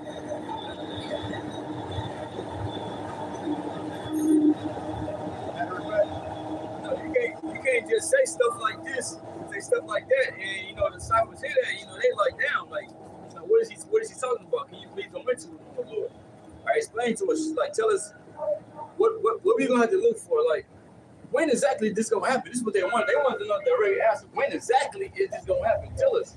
And Yahweh ain't get them no exact time. So you tell them what to look for and everything. I'll make a point. Because just like the time, when you're speaking of the disciples of Yahweh, right? They were like, this the time you're going to come to restore the kingdom? They were ready for it to happen. Sometimes like we be vexed, we be like, man, we got to get up out of here, So just imagine how they was feeling, how we was feeling too at the same time. Right, but we don't know though. It ain't meant for you to know. Right, it ain't meant for us to know. You got to endure it to the end. Endure it to the end, right. You know the exact time.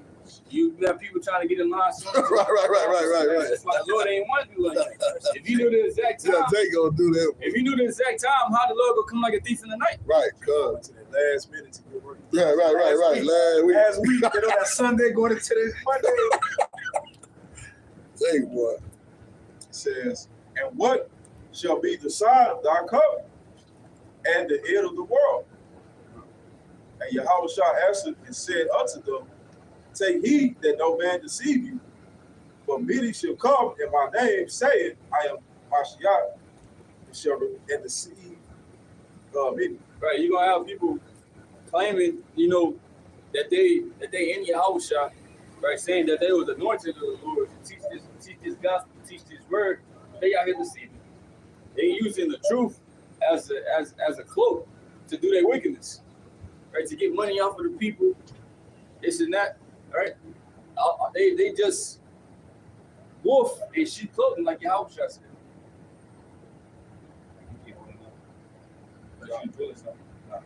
So, verse 5, for many shall come in my name, saying, I am Christ, or Mashiach, and shall deceive many, and ye shall hear wars and rumors of wars. See that ye be not troubled. So you're going to hear wars and rumors of wars. This nation talking about what they going to do to this nation, or we got this missile, and this missile can reach over here to this landmass in this amount of time. Right. That's that war talk, right? You got the whole Russia, Ukraine, the United States. It's brewing up. Right. It's nothing that you can do to pacify it. It's just gonna keep getting worse and worse and worse, because the Lord is the one that's working on the minds of these different leaders to do what they do. Right. See, the Lord making Putin do all the other things that he's doing. And you got the people in America looking at Putin like he just the worst dude ever. You ain't seen that yet. You ain't seen nothing. They be looking at these other leaders. I'm like, bro, do you know the leaders of this country? Right. The founding fathers, right? Abraham Lincoln. Jacob praised Abraham Lincoln. Right. Andrew Jackson. Right, the Indian killer.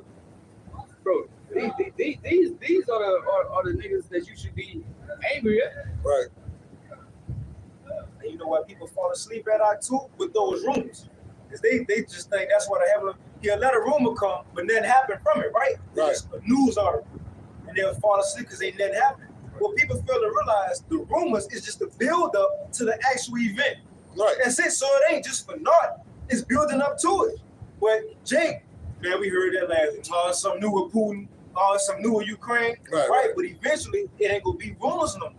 It's gonna be the real deal, man. Right. It's like it's gonna be something. These nations are gonna be getting into it. But I dial down a little bit, right? But eventually, something gonna be said and done. So no, we can't tolerate this shit. Right. We have to go to war. My measure, have you measured the times? Yeah, you know, we gotta do something about this. You see, because everybody in these different countries, man, they trained up, ready for war. You know how them Russians be training. Right. Boy, And they don't have not one woman. So I don't believe. I'm just quoting. I don't think they have one women in their own. I don't believe it. If they do, I'll be, I'm they, some of them do. Okay. Well, I'm gonna take that back then. but Like, America let the little weird community get in their army too as well. So. That's generals and shit. right. Yeah, you got a general who are transferred. Right. I had a precept for you. I put it about Okay. the kings. It's Proverbs 21:1. The king's heart is in the hand of Yahweh.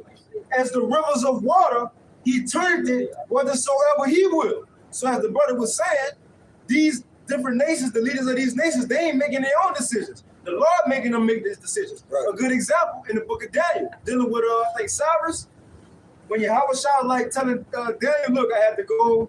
I was working on the mind of him. Him and Michael, the king of Persia, his mind strong. So we had to work on it for a while to do the will. The same thing the Lord doing today. So when Putin come out talking some hot shit, guess who making him do that? The Lord making him do that. When Biden flopping after he give a speech and turn and shaking, reach his hand out to shake air or some shit or say some dumb shit, the Lord making him do that, man. All for the point of building up wall. Right. It's like when it says about the Lord have his counselors in the heavens. When you got the angels on the left side and the angels on the right hand side, and the Lord be wanting a specific thing done.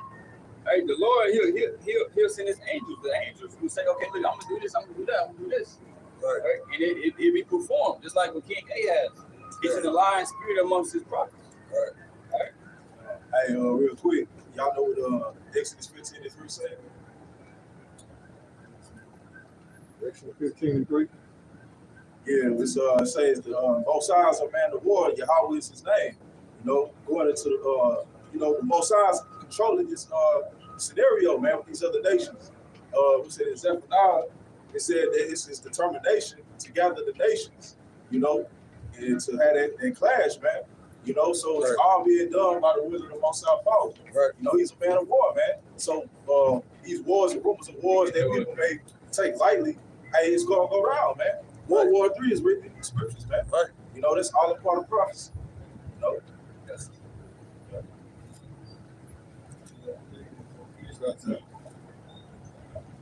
This is Joel chapter 3:1. For behold, in those days, and in that time, when I shall bring again the captivity of Judah and Jerusalem. Right, he's talking about the Lord taking us out of captivity. So he's basically talking about the end. Right, so in the end, in this time, this is what's about to happen. Verse 2, I will also gather all nations and will bring them down into the valley of Jehoshaphat. Right, Yahweh Shabbat. Right, so you said in the Hebrew, the valley of decision, or Yahweh's judgment. He's bringing all these nations down there to the one over there in the Middle East, right? Over there in that area to judge them. So they're going to be going to war with each other. But ultimately, the Lord is coming back to exterminate them. Right. 2 Ezra the 13th chapter speaks about the Lord turning them to dust. Right? So they're going over there just for judgment. And the Lord going to tell you why he's doing it. and will plead with them there for my people and for my heritage Israel. Right? So he said he gonna plead with them for my heritage Israel. How he gonna plead? Right? Hey, Isaiah 66, 15. Yeah, let's see. Isaiah 66, 15, 16. This is Isaiah 66 and 15. For behold, the Lord will come with fire, and with his chariots like a whirlwind.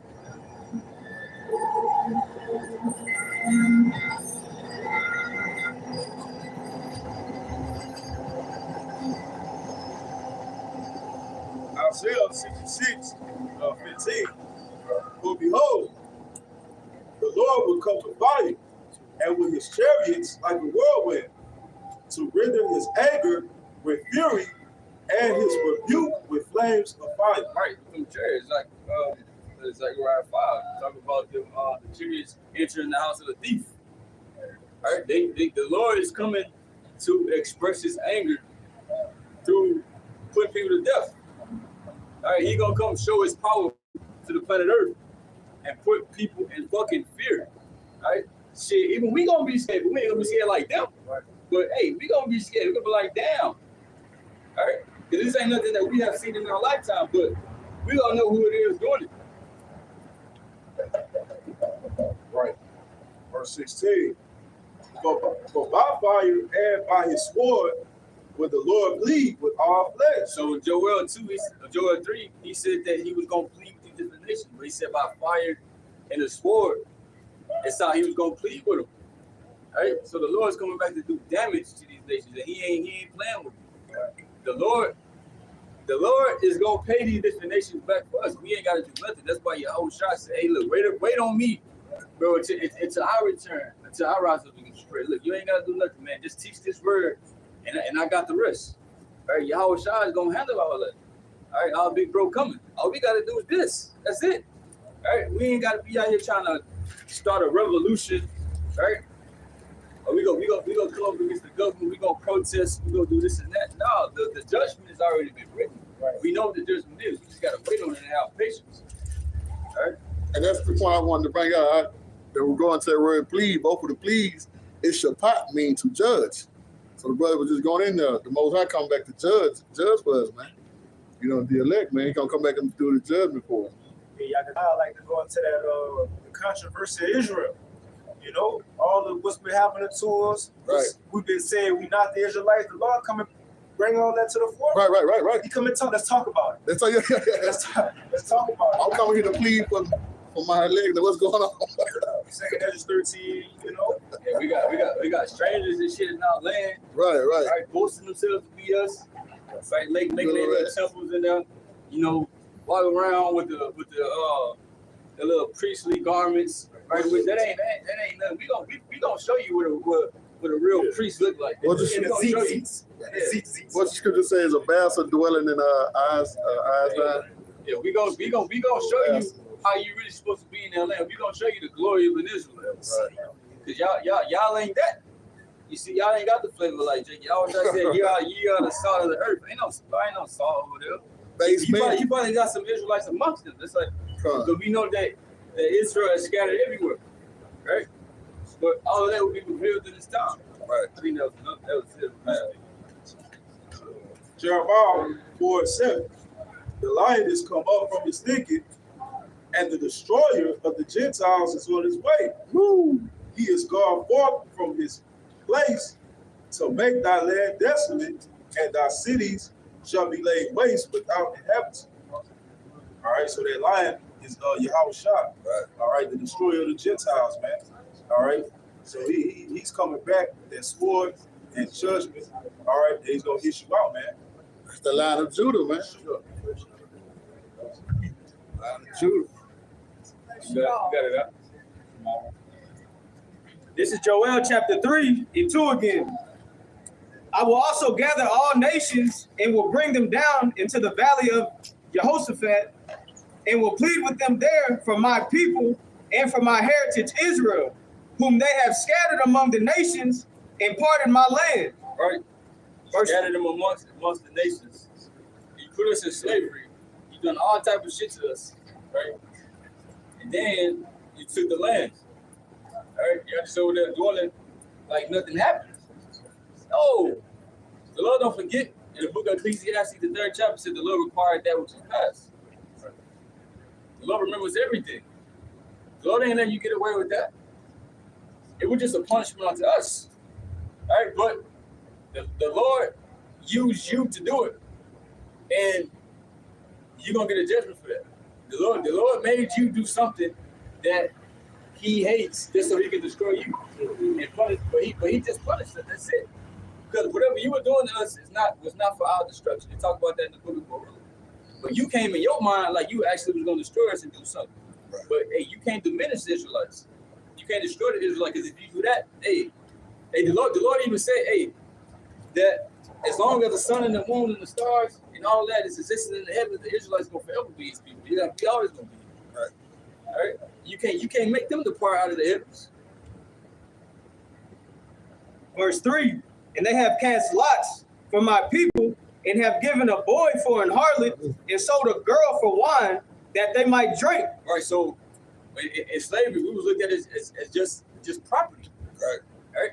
When the earth was given unto us for our possession, right? We the rulers of the earth. And these nations, they was really our inheritance. Right? So they looked at us as we were pieces of shit, but they really the pieces of shit. Right. So hey, you're gonna have to pay for that. We all gonna remember, hey, everything that you have done unto us in slavery. All of the jakes, everybody have to suffer by your hands. Esau, Edom, so-called white man. It's all come back into memory. Right. And we gonna have fun, boy, with your ass. All right. That's the revenge that we waiting on.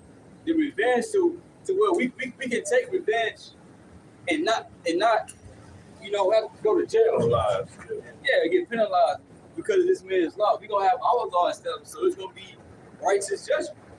It's righteous for you to recompense tribulation under them that trouble you. That ain't nothing with it. Ain't nothing wrong with that in the eyes of the Lord. The Lord say, do to them double what He did to us. Yeah. God said He gonna put His anger in us. Right. He knew everything that happened to us. Right. Come on, man. All spirit, man. He knows. You can get that too. It's like Ezekiel 25, starting at 12 to 14.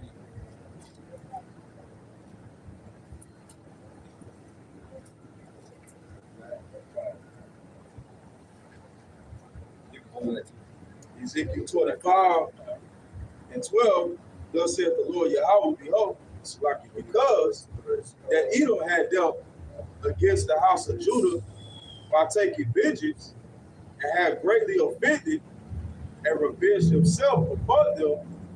Therefore, thus saith the Lord Yahweh, I will also stretch out my hand upon Edom, and I will cut off man. You can read the last again.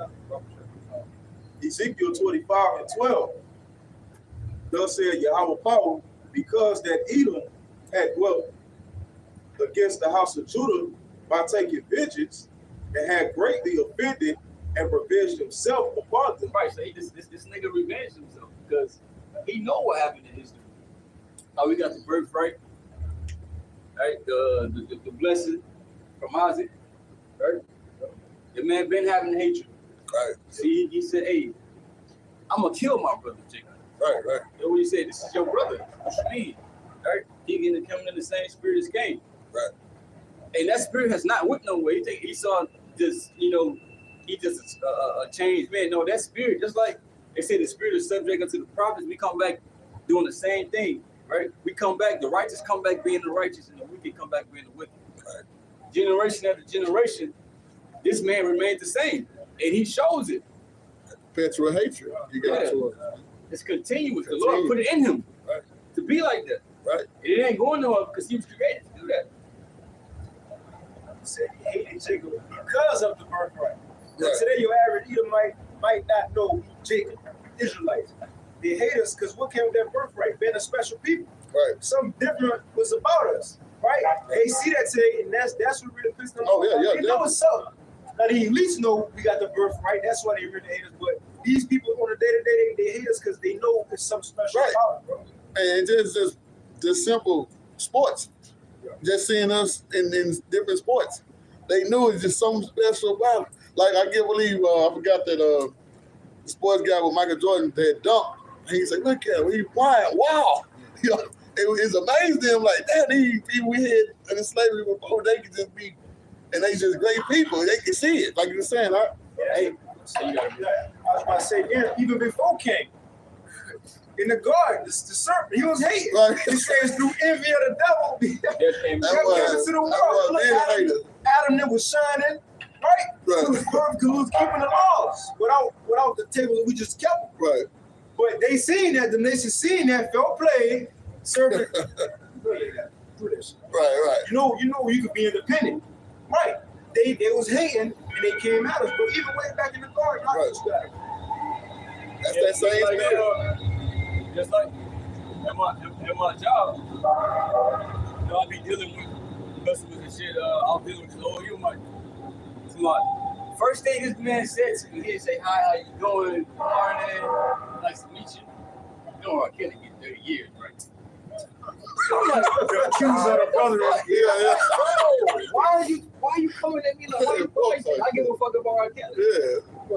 That's the first thing you say to me, R. Kelly? I'm like, damn. Like that affect every nigga, every Israelite or something. Like that affect every Israelite. Like I was just supposed to just drop down and Yeah. start boring. Yeah, oh, yeah, I heard about it. Not Kelly. Ring your garment. Not Kelly. You keep going to that.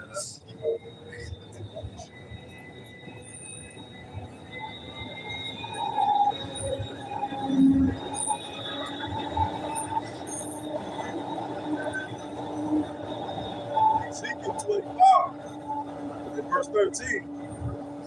Therefore, thus saith Yahweh Power, I will also stretch out my hand upon Edom, and will cut off man and beast from it, and I will make it desolate from Teman. Yeah, this place, America is gonna be destroyed. Right? Only desert, like I said, Revelation 18. Only desert-like creatures are gonna do a little bit. The Most High is gonna destroy this man's habitation. He gonna have shit, right? And we gonna take his land when we get him. Everything that this man had ownership of, he gonna lose it all. Like all of the riches and the gold, he coughing all that shit. That devil gonna lose it in 1 hour, man. Because it belongs unto us. Right. Right? All of these things that these different nations got, it said that they said bring the forces of the Gentiles to come unto thee. This is what the Lord said. Right. So we're gonna get everything. All right. Yes, we'll continue. I will make it desolate from Teman, and they of the Dan shall fall by the sword, and I will lay my vengeance upon Edom by the head of my people, Israel. Right, because you got people that say, oh, the Lord hates. Y'all ain't gotta hate him more. The Lord go do it. Yeah, the Lord is gonna do it, but how he gonna do it? How you gonna express that hate? Right. He gonna give the power to his people, right? And let us express the hate, because we the ones that dealt with the pain. We the ones that dealt with the stress. Right? Motherfucker paying all these bills and shit. We gotta deal with the fucking weirdo community. It's so much vexation. We gonna let all that shit out of you. It ain't even just the shit you did in this kingdom from back then. Right. Right? We gonna have like spiritual powers. We gonna be able to feel and to know what you have done. Right? We gonna be able to know how you felt in the thoughts that you thought against us. Yeah, all right. And we're gonna express that on you. And just to back you up, because how did the Heavenly Father express his anger on us? By using Esau. Yeah. Right. It says his sword, or the wicked, which is his sword, Right. he expresses anger on Israel by using a so-called white man. So when he expresses anger on Esau, he gonna use us. Assyrian, my whooping stick. Boom. That's it. You know, he used him as Esau as the whooping stick to us, man. Jeremiah 51:20. Thou art my battle axe and weapons of war. For with thee will I break in pieces the nations, and with thee will I destroy kingdoms. Right? Going into Yasharallah, Israel, man. All right, we're gonna be you know what I'm saying, wrecking shop along with Yahweh Shah the angels, man. All right, we're gonna have our vengeance on these damn heathens and our main adversary Esau Edom, man. All right. As the brother had mentioned earlier, the Most High is gonna put his anger, you know what I'm saying, in our spirit, man, to go even harder than what we think we gonna do. Hopefully. Yeah, bro. That was it. What you got? This is Baruch chapter 4 in verse 25. It says, my children, suffer patiently the wrath that has come upon you from the Most High. All right, suffer patience. Man, look, take that shit to the chin, bro. Cause it's all good. We deserve. The Lord said, hey, we receiving, less than what we deserve for ourselves. We deserve death. All right, so the Lord ain't putting you to death, man. You still here. You catch your hell, deal with that shit. Hey, and also the wrath that we receive, a lot of that comes from our enemies who are over us. They show no mercy towards us. And it's going to explain it. It says, for thine enemy hath persecuted thee, but shortly thou shalt see his destruction and shalt tread upon his neck. So it said thy enemy hath persecuted thee, right? But it says shortly, meaning, hey, Yahweh Shah said, hey, behold, I come quickly. Right? But Romans 13 and 11. Salvation is near than we believe. So salvation is close, destruction is even closer. Revelation 12 and 12, you got a short time. So shortly, these things are gonna happen because as soon as this man try to come out and do what he want to do, the Lord gonna go stand up for us. Right? It speaks about Michael, right? Coming down and standing up for the children of thy people. So the angels are gonna be down here because we gonna need the heavenly host down here to protect us from the things that this man gonna have. Because he got some shit, brother, he ain't released to the world. Esau like that. All right, they do shit in secrecy. And be studying things down to a T. He said, hey, behold, he wiser than Daniel. Right? The Lord then gave this man all the technology and shit that he got to, so he can be puffed up in his mind and think that he is God. It's like he puffed up Pharaoh. He puffed up Pharaoh thought he was the shit. Like, man, who is your hope? That I should serve him. Right? But at the end, he made Pharaoh submit. Right? Esau is gonna submit. But he gonna submit to be in captivity, then he gonna be exterminated. Hey, I want to stand corrected on it. I had to quote it when you What you talking about? You got Okay, that's it. I had said it wrong. I just want to quote to get it right. Isaiah 10 and 5. O Assyrian, the rod of my anger, and the staff in their hand is my indignation. Let's go into the modern day Edomites, the Assyrian. When you go into read Isaiah the 10th chapter, I just want to stand corrected on it. Mm-hmm. I said. Verse 26. My delicate ones have gone rough ways. my delicate ones. Hey, we were meant to go through that, just like it says Jeremiah 49 and 12. You got show that. Jeremiah 49, verse 12. But thus said Yahweh, behold, they whose judgment was not to drink of the cup, and was surely drunk. Surely drunk, because you can see it each and every day. Seeing our people, man, all on the street, bugged out, right, sleeping on the concrete. Bro, we are royalty, right? All the things, watching these slavery movies, that should be bringing anger and tears to your eyes. Right? Like, bro, this actually happened. Being on them slave ships, bro, and piled up and know how long the trip is gonna take. It says that Jacob's pissing on each other, throwing up with each other, right? Couldn't breathe. The Lord said, "I shall toss thee like a violent ball into a large country." Talking about being on them ships. Hey, it was so bad. You would have had Jake that was willing to jump overboard. Yeah. Eaten by sharks. Right. Hey, and they brought out how to trail of blood. Hey, you have sharks that still swimming that pathway to this very day. Right. You had some jigs trying to starve themselves. Right. What Esau do if they, because they was trying to, that shit died right down them ships. What Esau do, he'll take some, hit their front teeth, break their shit, put a funnel on their mouth, and pull the shit down their mouth. Mm-hmm. Shit like Break that. up a nation. He did that shit. Like that. I cried when I seen that shit, bro. Shit. Goodbye Uncle Tom. That one get, y'all ever seen that?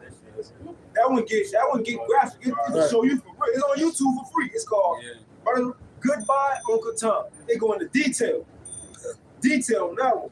The brother just brought the scripture out earlier when he say selling the boy Paul Harley. We're going to it. They would have them little kids and everything. They show you all that shit. Hey, just hey, this devil got a lot of paper to pay for it. Yeah. Jeremiah 49, verse 12. But thus said the Lord, behold, they whose judgment was not to drink of the cup have assuredly drunk. And art thou he that shall altogether go unpunished? So I done brought all this shit upon my chosen people. I judged them for their sins they committed against me. And you committed even greater sins, the shit that you doing on the planet Earth, right? You think you just gonna escape because you the one that did it to them. So you think you just gonna escape, but it ain't gonna happen unto you. It says, thou shalt not go unpunished. No way. No fucking way. In your court system, you set it up to where you go unpunished for the things that you do. Hey, your court system and your laws are set up to where you can bypass all of that shit. Right? Your people come in there for offenses that they should be, put to death for, right? And they go free. But they come in and do the same shit. And you keep them for life. They got 3 life sentences. Right. That ain't right. They always had a Bible up in the courts. You ain't following nothing in the scripture. The scripture don't ever say, oh, get that man 2 life sentences. No, the Lord ain't like that. And Jacob be lucky to make it to jail or he'll get gunned down. Shit. Real quick, Habakkuk chapter 1, verse 4.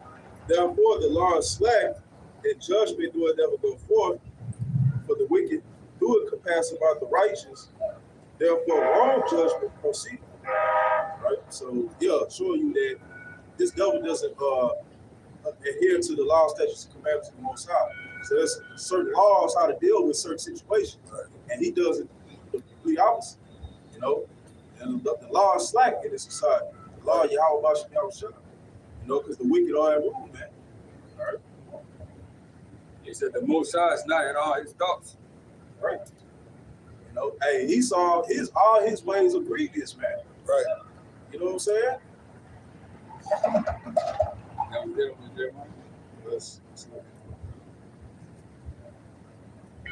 It says, thou shalt not unpunished, but thou shalt surely drink of it. So you're going to drink of that cup. Deuteronomy 30 speak about the curses going on in different nations. The curses going on our enemies.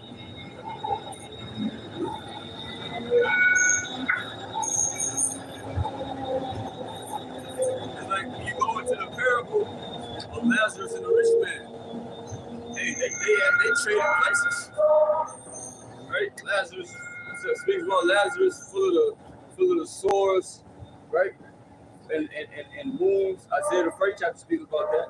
Right? We got wounded because of our disobedience toward the Heavenly Father. Right? It said the dog licked his soul, these different nations, how they got these businesses profiting off us. Right? But then it says that, that the rich man lifted up his eyes in hell being in torment, meaning that in the condition that he's going to be in when he's in captivity, he's going to be looking for forgiveness and mercy. But you ain't shown no mercy. In the book of James said, he that showed no mercy shall have judgment without mercy. Ain't going to be no fucking mercy. You got to.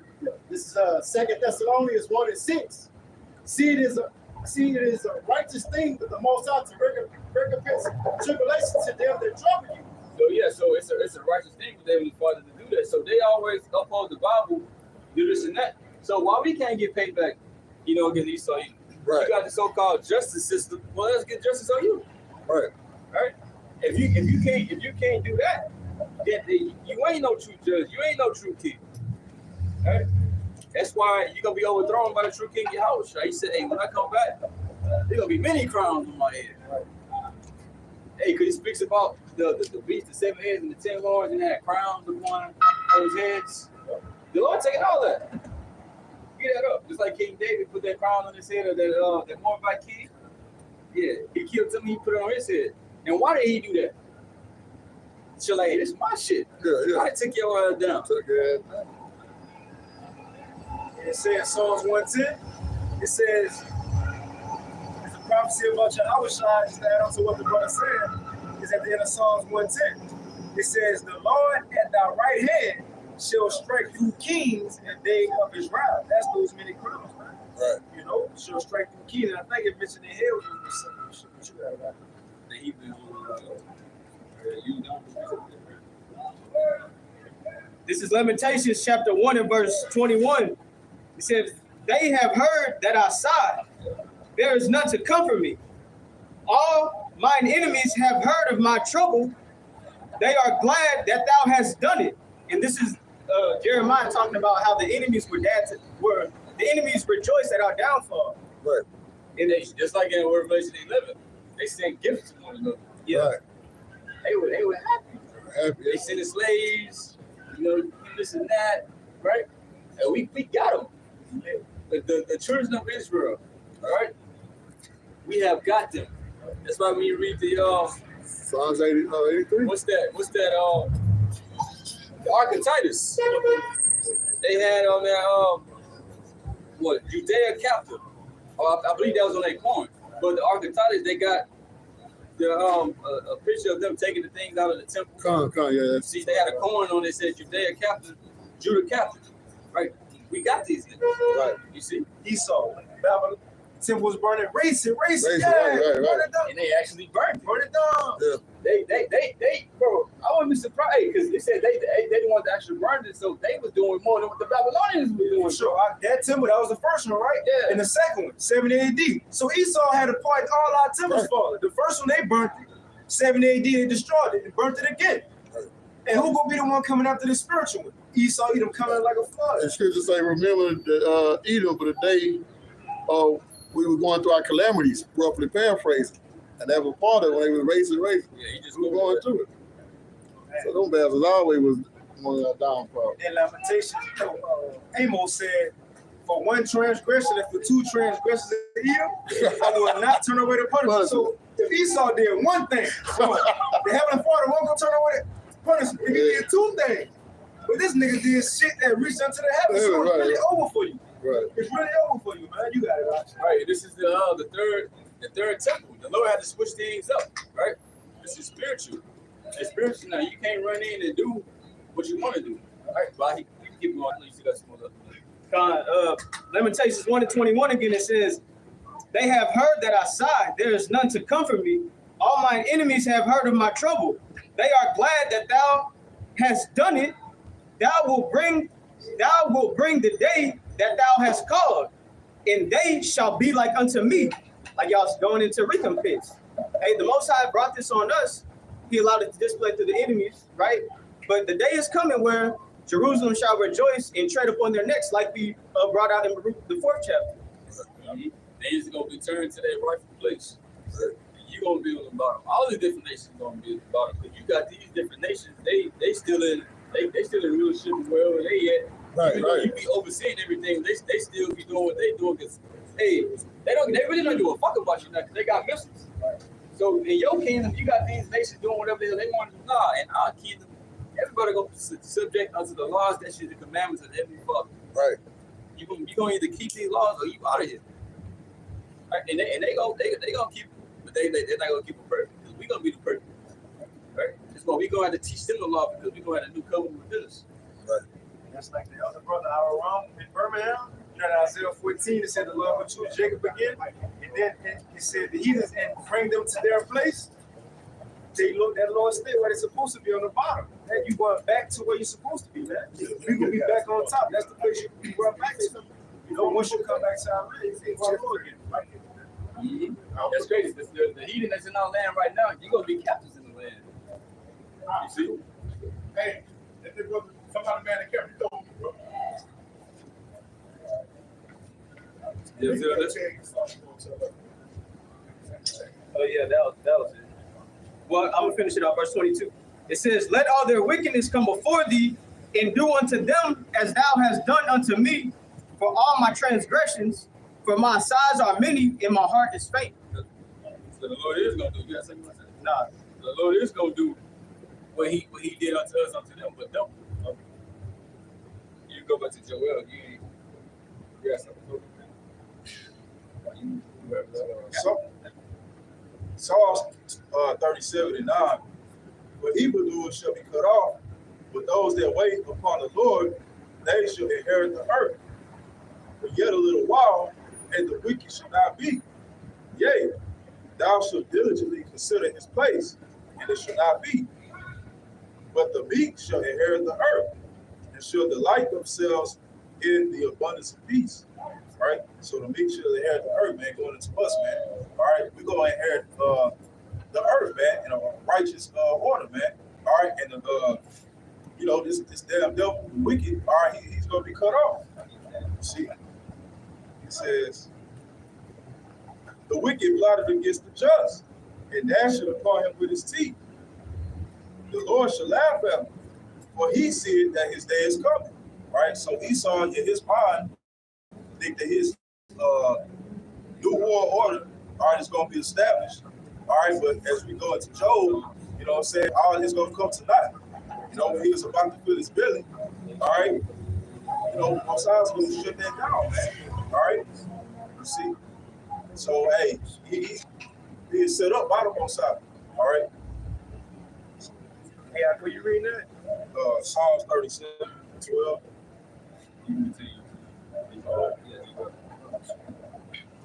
This is Joel chapter 3 and verse 4. It says, yea, and what have ye to do with me, O Tyre and Zidon, and all the coasts of Palestine? Right, because the Mammonites, they had a hand in it too. They all get paid back.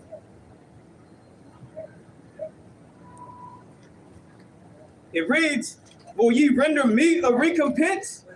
And if ye recompense me, swiftly and speedily will I return your recompense upon your own head. Right, these nations and Esau, they gonna get recompense. You see, because when we was in rulership, everybody knew what's up. King David, right? Solomon, they knew what's up. Right? They would put into subjection. David beat them into subjection. All right, so they everybody wants some get back. Keep going. Verse 5, because ye have taken my silver and my gold, and have carried into your temples my goodly pleasant things. Right, and they done that multiple times. Yeah, Nebuchadnezzar, when Babylon had came and took us down, they took stuff out of the temple. Archetypus, Esau, they took stuff out of the temple. You see, but Nebuchadnezzar, they were so proud that they were eating with all things. They were having a feast, but that's when that writing on the wall came. It shit over. Verse 6, the children also of Judah and the children of Jerusalem have ye sold unto the Grecians. The Grecians, right? Because the original Grecians was Japheth, but Esau took them down, right? Esau took them down, and he took on the name of being Greeks, right? And Grecians. See, so they were referring to Esau here. That ye might remove them far from their border. Right, and we are far from our border. Look what we get. Right? The other one part of like Yahushua said. Behold, I will.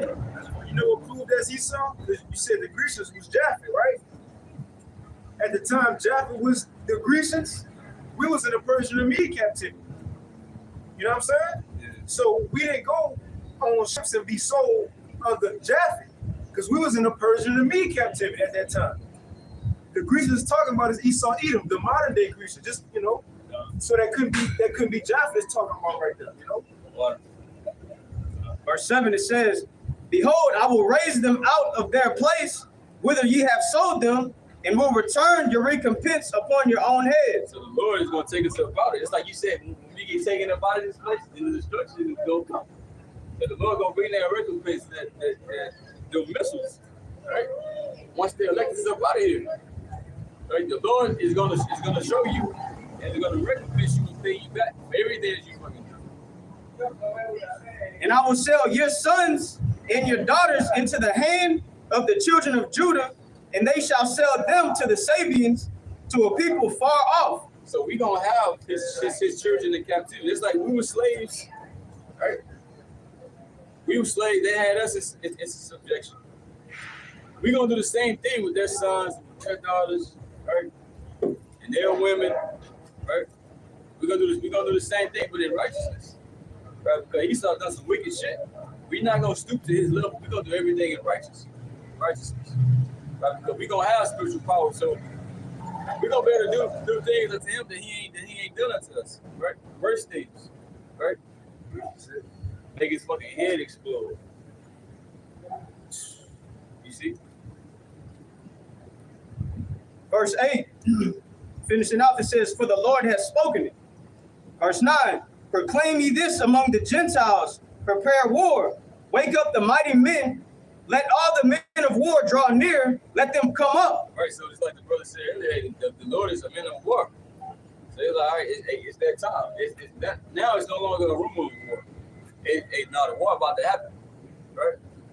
World War III, that third war, right? Which is gonna be, like they say, the water end all wars. Hey, and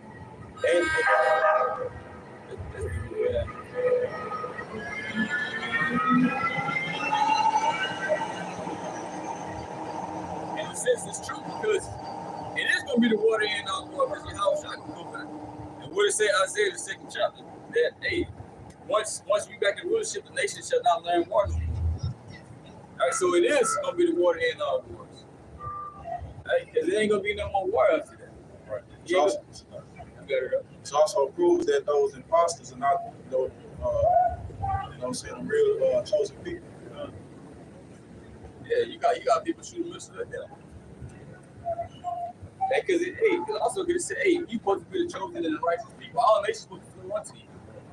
That ain't happening. Nobody want to be like you, right? They don't even following the scriptures of it. They into the Talmud and whatever the other books called, bro. See, you continue up.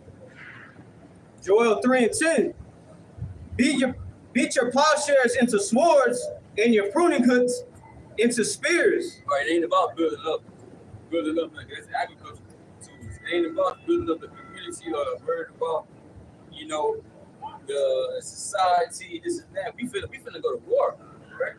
We not putting money into our own shit right now. We finna put all our money and all our strength and our power into war. Right?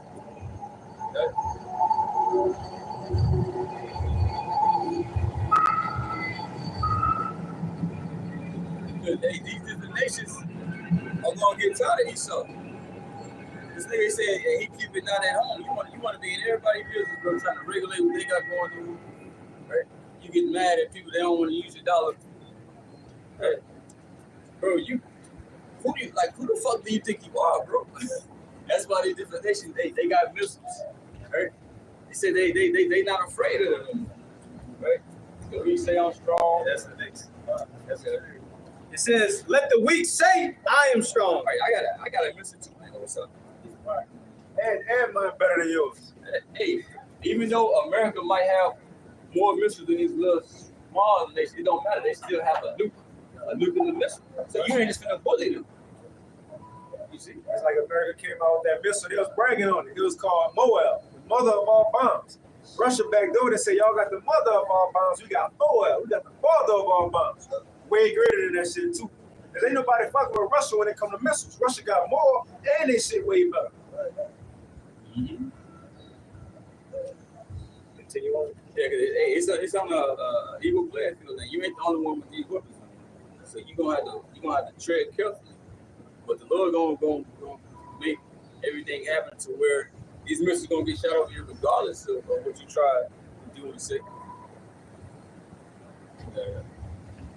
Assemble yourselves and come, all ye heathen, and gather yourselves together round about. Thither cause thy mighty ones to come down, O Lord. Right, the angels gonna get involved. So this ain't just about regular war. Yeah, World War I, World War II. Yeah, these was major wars. Right, but now, hey, you gonna have an unexpected opponent around. Opponents. You see? Yahweh shot the angels, the heavenly hosts. This is what you're gonna have to deal with. And you ain't got nothing on this planet Earth to do with it. That's why they're gonna try to team up. It said the Lord shall come with power and with great glory. So the way that the Lord gonna be flexing when he come back, they're like, oh shit, we have to do something about this.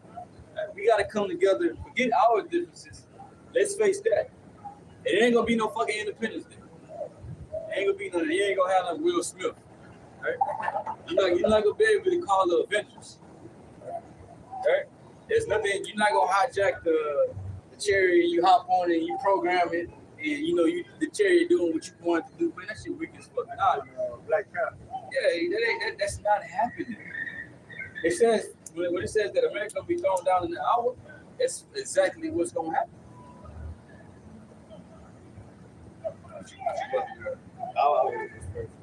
Verse 12, let the heathen be weakened and come, wakened, water. Let the heathen be wakened and come up to the valley of Yehoshaphat, for there will I sit to judge all the heathen round about. Right, the Most High, like, I got something for y'all else. Put it in your minds. Come over here and let's go to war. All right, let's do it. But then I'm gonna bring you here just so I can judge you. You see? Verse 13, put ye in the sickle, for the harvest is ripe. Come, get up, get you down. Right, it's time for judgment. Put ye in that sickle. The harvest is right.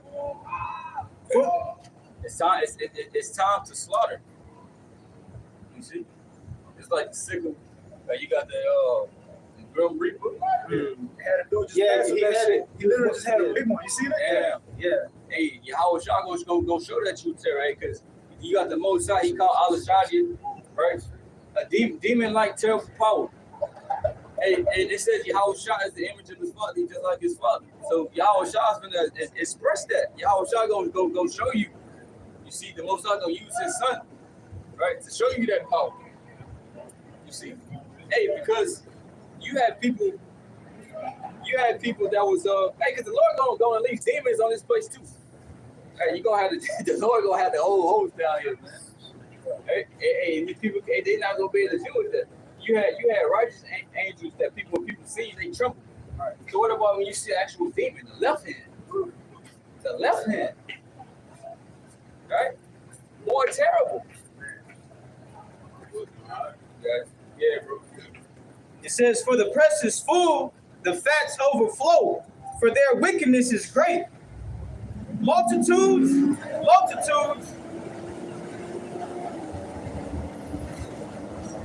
In the valley of decision, for the day of the Lord is near in the valley of decision. Right, multitudes. Millions of people over there. People getting drafted from over here. All of that. Women. You got all of them over there. Multitudes over there. That's why, hey, 2 13, it was a innumerable multitude that was turned into dust. We can get that to the tree. That's you got family members in the military. Okay, You you go ahead and be like, gonna be the first one to deploy. The Lord will kill you, man.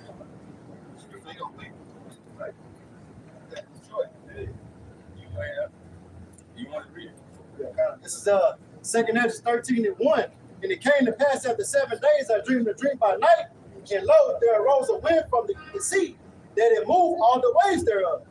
And I beheld, and lo, that man waxed strong with the thousands of heaven. Right, said that man waxed strong with the thousands of heaven. Now, what are they talking about? That's talking about the Lord, whom the world calls Jesus Christ, which his name is Yahweh Shah. Right?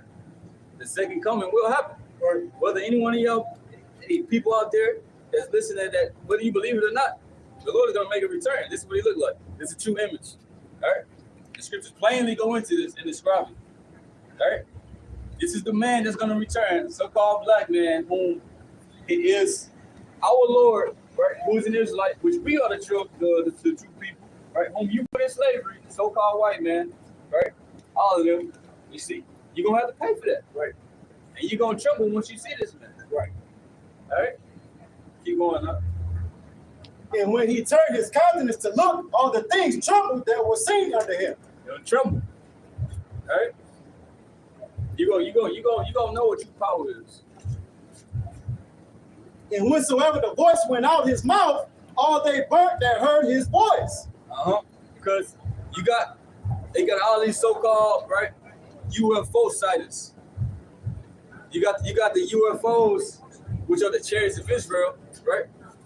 This is is what the angels are riding. You got angels inside of you. You don't have little green men up in there. This is what you saw teaching in his school, the so-called white man. E.T. They want you to believe all this crazy shit. No, those are the angels in there. Right? And this is what they coming back in, right? To destroy it. Because America lets you do whatever you want to do. You can be whatever you want to be without no consequences. There ain't no way to live. Right? You talk about filthy places. This. You see, they got the women over men. You see, Yahweh Shah is coming to put things in their rightful order. See, I gotta quick back you up about the chariots. The angels on the chariots. This is Psalms chapter 68 and verse 17. The chariots of the Most High are 20,000, even thousands of angels.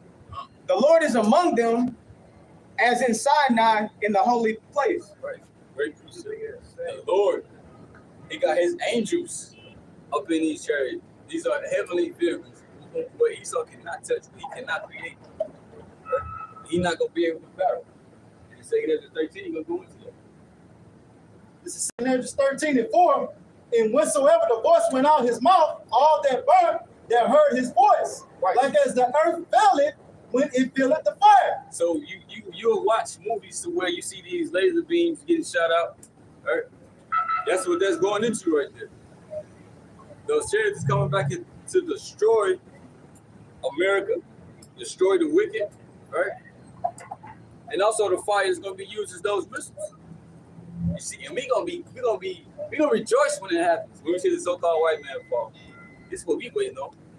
You see, and we ain't got too long to be waiting. Right? Because the angels are here. It's like you was going to out here, the angels come in and they came in to see ancient Sodom and Gomorrah to what was going on. Right? But then the destruction came shortly after. This is 2 Ezra 13 and 5. And after this I beheld, and lo, there was gathered together a multitude of men out of number from the four winds of the heaven to subdue the man that came out of the sea. Right. So it said it was a man. Let this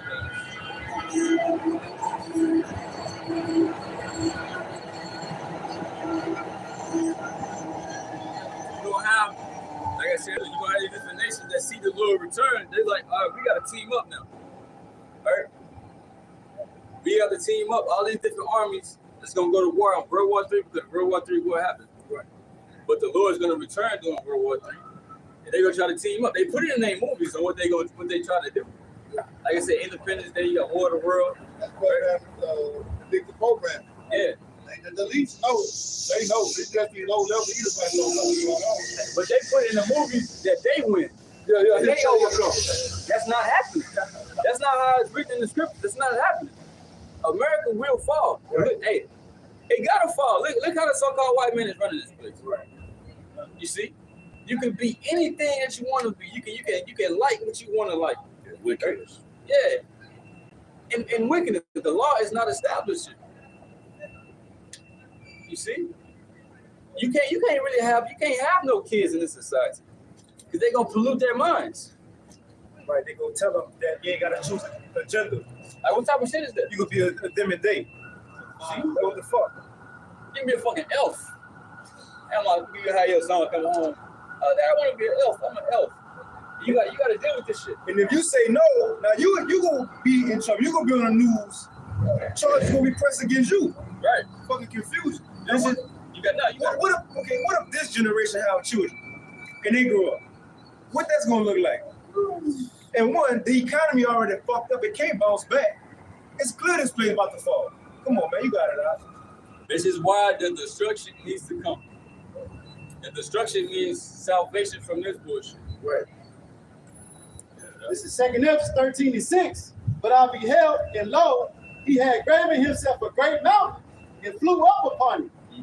But I would have seen the region or place whereof the hill was graven. Right, he said that Yahweh Shah grazed him a great mountain and flew up upon it. All right? So the mountain is referring to the chair Yahweh Shah gonna be on. But have you ever seen, how big a mountain is? compared to us. Yeah, I said Yahweh Shai will be flying upon it. He called it a mountain, but he said, hey, look, I know it's not a mountain. Because look, I would have seen where he got it from. Look how big it is. I would have seen where he got it from. Take days to travel over a mountain. Yeah. So Yahweh, when he say Yahweh Shai coming in great power and glory, in great glory, he's coming. No. This is 2 Ezra 13:7. But I would have seen the region or place whereof the hill was graven, and I could not. Yeah, I would have seen that. So that ain't what that is.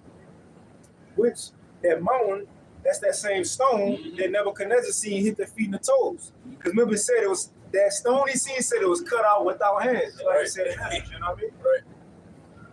It says, That's this is right. 2 Ezra 13:8. And after this I beheld, and lo, all they which were gathered together to subdue him were sore afraid, and yet durst fight. Right. So they're gonna be afraid. They're gonna be afraid when they see the Lord come. That's why they're gonna have to team up. The fear of the Lord is gonna be in their hearts. And he ain't even done nothing yet. He ain't did nothing. You ain't seen nothing yet. All right? But they like, now we gotta team up and do something. They was afraid, but the Lord made them fight. They didn't want to fight, but the Lord made them. Just like with Pharaoh. He wanted to let us go. Please get out. Nah, y'all stand. See? The Lord kept toying with his mind. Yeah. And And so is the Most High. So yeah, the Lord, it's imagine the Lord, hey, Isaiah 34 says that he shall lead them unto the slaughter. Yahweh Shai, he's coming to slaughter. Man. He said, you shall not meet me, he shall not meet thee as a man. So the Lord is gonna put it in your minds to go towards the Yahweh Shai and fight. You might be your fighter jet trying to turn around and he gravitational pull your ass Yeah. like, come here, It's coming. come here, like what it want to come back? Get over here. Get over here, you know? Straight up. It's nothing you can do. If you over there and the valley of decision, Jehoshaphat, you are done. You see, you are done. Because you went over there to fight for this man. You are done. Because you got a lot of our people that believe in this place. Who shall make war with the beast? Right? Their minds are too wrapped into this place, but we gonna overcome. Right. All them niggas, I would say you ain't overcoming nothing. You got all them niggas who went in the army just to get Camaros and shit. Camaros, the benefits. You don't even know, nigga, you got up there to fight the Lord. Think about that, man. The King of Kings, Lord of Lords. Come on, and the best way to like it, what Ezra's talking about. I know brothers watched wrestling before. Brothers like they ain't never watched wrestling. I used to know that shit. I know you had the Rey Mysterio mask. I know you did. Don't lie.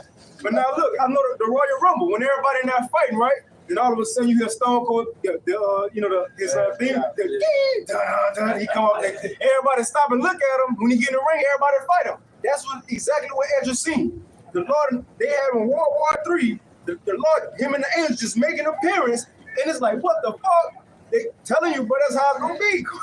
Come on, bro. We know who gonna win World War III. The Lord gonna win it. The Israelites gonna win it. We know this. We reading it. Yeah, you go on. This is 2 Ezra 13:9. And lo, as he saw the violence of the multitude that came, he neither lifted up his hand nor held sword, Right. nor any instrument of war. So the Lord, when these different armies try to fight the Lord when he returns, right? Yahweh Shai in the world called Jesus Christ. He gonna see them coming toward him trying to fight him, but he ain't gonna have no sword. He ain't gonna need no gun or nothing like that. It's gonna tell you what he gonna do to him. Isaiah 47. God. Yeah. This is 2 Ezra 13:10. But only I saw that he sent out his mouth as it had been a blast of fire, and out of his lips a flaming breath, and out of his tongue he cast out sparks and It's tempests. talking about, like I said, those lasers are 8. Because you got these so-called UFO sightings, right? They not doing nothing right now, right? Like I said earlier, they are not aliens. See, the scriptures go into what these are. Many prophets describe what these are. Right. The prophets is the chariots of the Lord. So they're gonna shoot out those concentrated fire laser beams, you see, and people are gonna be terrified. It's meant for the destruction of the wicked. All right. And why you think the army came out with all the evidence of the Right. chariots? Declassified. They declassified because they couldn't keep it from the public no more. They were just manifesting. So they have to come out and tell the truth a little bit because they're not telling you it is the children of Israel. All right, why you think they started a space force? For Right. what? Oh, you know what's spiritual? Because you know in Revelation 12 it says that the dragon fought and his angels. Right? That's what we, yeah. Oh, That's a spirit because, and it said they go fight against Michael. They ain't talking about a literal dragon fighting against angels. No. That's gonna be the militaries of the earth, beginning with NATO in America. That's those fighter jets. They're gonna be fighting against the Lord in the chariots. Go ahead.